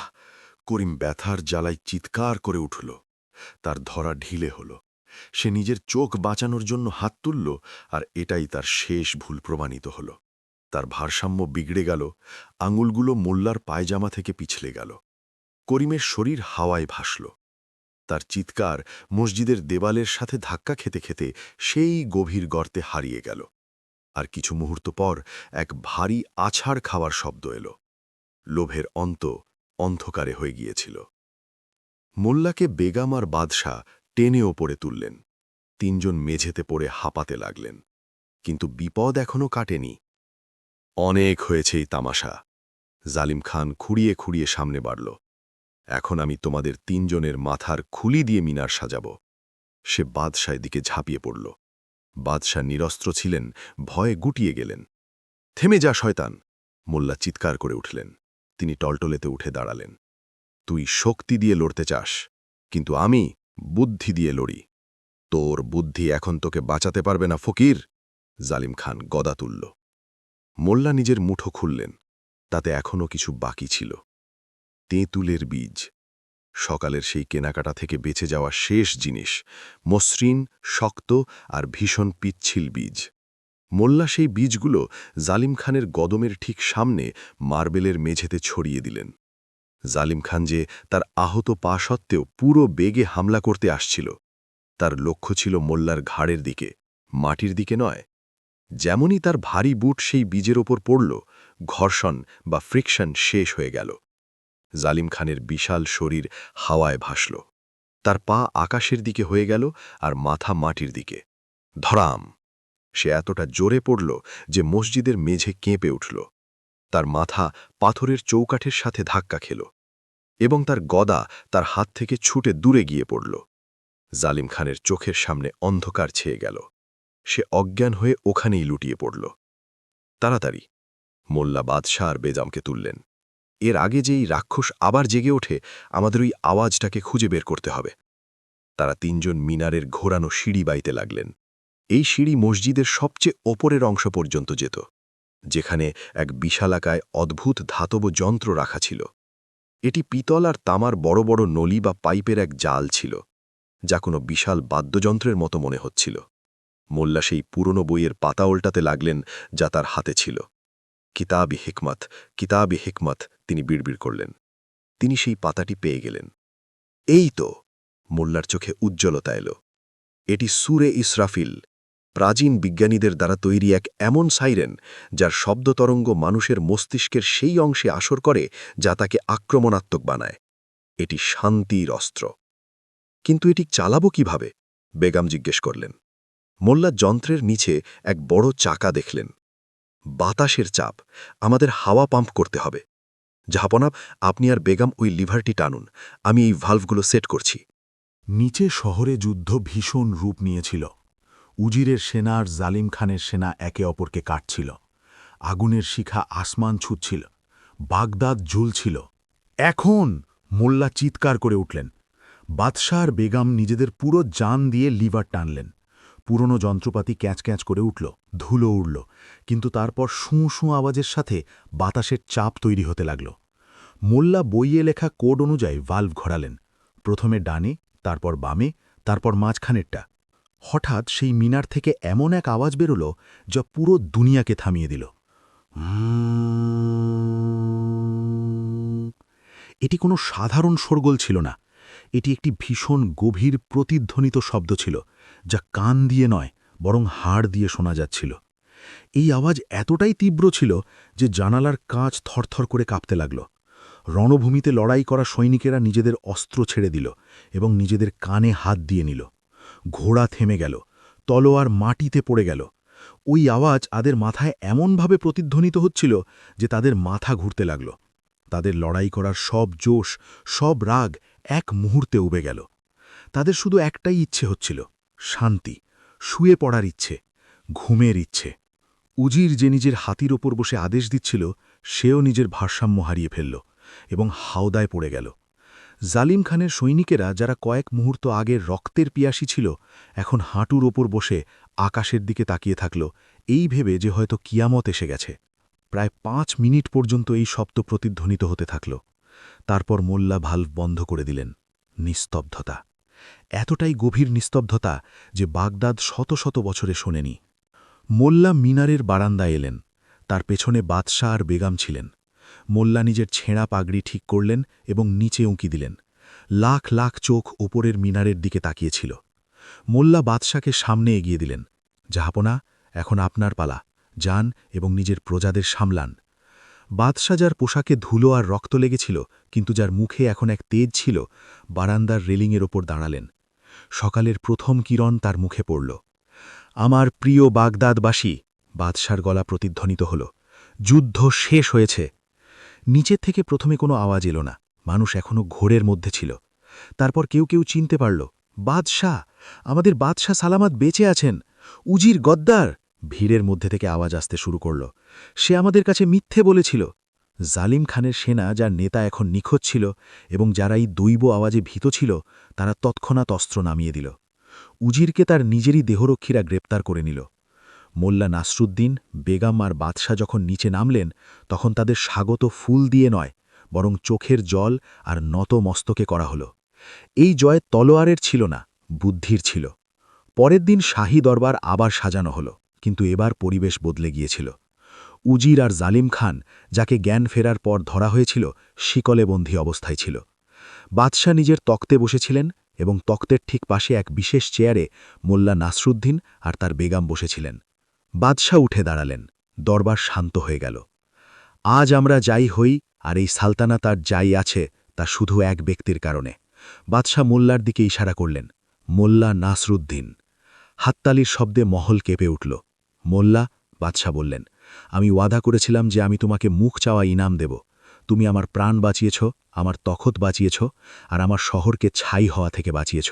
বলো, কি চাই তোমার? অর্ধেক রাজ্য, উজিরের পদ, নাকি হিরে জহরত? মোল্লা ধীরে নিজের চেয়ার থেকে উঠলেন। তিনি বেগমের দিকে তাকালেন। বেগমের চোখে এখন সেই অভিযোগ ছিল না যা কাল সকালে ছিল। সেখানে গর্ব ছিল। মোল্লা নিজের পকেটে হাত দিলেন এবং সেই মুদ্রাটি বের করলেন। ওই মুদ্রা, যা তালা থেকে আবার বের করে নেওয়া হয়েছিল। এই মুদ্রা এখন মোল্লার কাছে ফিরে এসেছিল। জাহাপানা, মোল্লা হাসতে হাসতে বললেন, আমার অর্ধেক রাজ্য চাই না। রাজ্য চালানো বাদশাদের কাজ, আর তাকে শুধরানো ফকিরদের। আমার শুধু আমার হিসাব চাই। হিসাব? বাদশাহ অবাক হলেন। জি হ্যাঁ। মোল্লা নিজের আঙুলে গুনতে শুরু করলেন। দেখুন, আমি কাল সকালে আমার বেগমকে কথা দিয়েছিলাম যে আমি 1 মুদ্রাকে 2 কোটিতে বদলে দেব। চলুন হিসাব করি। মোল্লা দরবারে ঘুরতে শুরু করলেন। সবার আগে আমি 5 লাখের খরচ বাঁচিয়েছি, যখন আমি বেগমকে অন্ধকার ঘরে পড়ে যাওয়া থেকে বাঁচিয়েছি। তারপর আমি 1 কোটির প্রাণ বাঁচিয়েছি, যখন আমি ওই সাপ বের করলাম আর হিরে বাঁচালাম। তারপর আমি 50 লাখের মহল বাঁচিয়েছি, যখন আমি বারুদের, মিথ্যা হলেও, বিস্ফোরণের হুমকি দিয়েছিলাম। তারপর আমি 10 কোটির ফৌজকে এই সাইরেন দিয়ে হারিয়েছি। দরবারীরা মোল্লার গণিত শুনছিল আর হাসছিল। তো মোট মিলিয়ে মোল্লা বাদশার সামনে থামতে থামতে বললেন, আমি সালতানাতের অন্তত 50 কোটির ফায়দা করিয়েছি। কিন্তু আমি লোভী নই। আমার শুধু আমার ওয়াদা অনুযায়ী 2 কোটি সোনার মুদ্রা চাই, না এক কম না এক বেশি। দরবারে নিস্তব্ধতা ছেয়ে গেল। 2 কোটি সোনার মুদ্রা, এটি অনেক বড় অঙ্ক ছিল। বাদশাহ কি মানবেন? বাদশাহ হাসলেন। তিনি উজিরে খাজানা, নতুন খাজাঞ্চিকির ইশারা করলেন। মোল্লার ঝুলি ভরে দেওয়া হোক। বাদশাহ বললেন, কিন্তু মোল্লা, 2 কোটি মুদ্রা নিয়ে যাওয়া মুশকিল হবে। ওটার চিন্তা করবেন না, আমার নগদ চাই না, আমার শুধু এই কাগজটা চাই। মোল্লা সেই শাহী ফারমান বের করলেন যা বাদশাহ আগে দিয়েছিলেন এবং যার ওপর জালিম খানের তাঁবুতে কালকালি লেগে গিয়েছিল। আপনি শুধু এর ওপর আবার মোহর লাগিয়ে দিন আর লিখে দিন যে এটি 2 কোটির অঙ্গীকারপত্র। আমি এটি আমার দেয়ালে টাঙাবো। আমার কাছে এটাই আসল দৌলাত। বাদশার চোখে জল এসে গেল। তিনি বুঝতে পারলেন যে মোল্লা দৌলাত নয়, সম্মান চাইছেন। তিনি তক্ষুনি এক নতুন ভব্য তাম্রপত্র বানালেন। তার উপর লেখা হল, মোল্লা নসরুদ্দিন, বাগদাদের সবচেয়ে বুদ্ধিমান ব্যক্তি, যার বুদ্ধির মূল্য 2 কোটি সোনার মুদ্রার চেয়েও অধিক। সাথে বাদশাহ এক ছোট মখমলের থলিও দিলেন। এটি তোমার রোজগার খরচার জন্যে, বাদশাহ বললেন। মোল্লা আর বেগম মহল থেকে বের হলেন। সন্ধ্যা লেগে গিয়েছিল। সেই ডুবন্ত সূর্য, সেই অলিগলি, সেই শহর, কিন্তু সবকিছু বদলে যাওয়া মনে হচ্ছিল। তারা নিজের ঘরে পৌঁছলেন। ওই ভাঙা দরজা এখনও তেমনই ছিল। বেগম থলি খুললেন।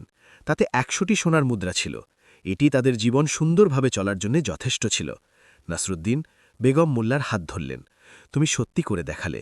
তুমি একটি তামার মুদ্রাকে 2 কোটির ইজ্জত আর 100 সোনার মুদ্রায় বদলে দিলে। মোল্লা নিজের পকেট থেকে সেই তামার পুরনো ঘষা মুদ্রাটি বের করলেন, সেই মুদ্রা যা দিয়ে এই সব শুরু হয়েছিল। বেগম, মোল্লা মুদ্রাটি ওড়াতে ওড়াতে বললেন, এই মুদ্রায় জাদু ছিল না। জাদু আমাদের প্রয়োজনে ছিল, আমাদের হিম্মতে ছিল।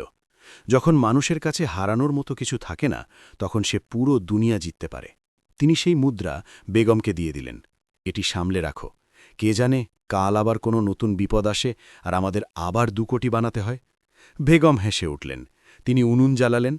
আজ সেই উনুনে শুধু জল ফুটছিল না, বরং ভালো খাবার তৈরি হতে যাচ্ছিল। ঘরে আলো ছিল, পেটে খাবার ছিল, আর মনে শান্তি। মোল্লা নাসরুদ্দিন নিজের উঠোনে 4 পাইয়ের ওপর শুয়ে পড়লেন আর আকাশে জলজল করা তারা দেখতে লাগলেন। তিনি প্রমাণ করে দিয়েছিলেন যে দুনিয়ার সবচেয়ে বড় মুদ্রা সোনা নয়, বরং বুদ্ধিমত্তা। 1 মুদ্রা যদি সঠিক হাত আর সঠিক মস্তিষ্কে থাকে, তবে সেটি তখ্ত উল্টে দিতে পারে, যুদ্ধ থামাতে পারে আর ভাগ্য বদলে দিতে পারে। আর রইল কথা ওই 2 কোটির, তো মোল্লা জানতেন যে নিজের স্ত্রীর নজরে ওই তাম্রপত্রের দাম কোহিনুরের চেয়েও বেশি ছিল। আর এক স্বামীর জন্য এর চেয়ে বড় খাজানা আর কি হতে পারে। তো বন্ধুরা, এই ছিল মোল্লা নাসরুদ্দিনের সেই অদ্ভুত দাস্তান, যেখানে এক সামান্য মুদ্রা পুরো সালতানাতকে নাড়িয়ে দিয়েছিল। কি শিখলাম আমরা? এটাই যে আপনার পকেটে কি আছে সেটা বড় কথা নয়, আপনার মাথায় কি আছে সেটা বড় কথা। মোল্লা নিজের চাতুর্য, ধৈর্য আর বিজ্ঞানের ব্যবহার করে শুধু নিজের দারিদ্র্যই মেটাননি, বরং ইতিহাস রচনা করেছেন। যদি আপনাদের মোল্লার এই উপস্থিত বুদ্ধি আর এই রোমাঞ্চকর সফর পছন্দ হয়, তবে এই ভিডিওটিকে লাইক অবশ্যই করবেন। আমাদের কমেন্টে জানান যে আপনাদের গল্পের কোন অংশটি সবচেয়ে দুর্দান্ত লেগেছে, সাপেরটা, জালিম খানেরটা নাকি মিনারেরটা। এমন আরও আকর্ষণীয়, গায়ের লোম খাড়া করে দেবার মতো আর জ্ঞান ভরা গল্পের জন্য সালাম ভয়েস সাবস্ক্রাইব করুন আর বেল আইকন টিপতে ভুলবেন না, কারণ আমাদের কাছে গল্পের খাজানা কখনো শেষ হয় না।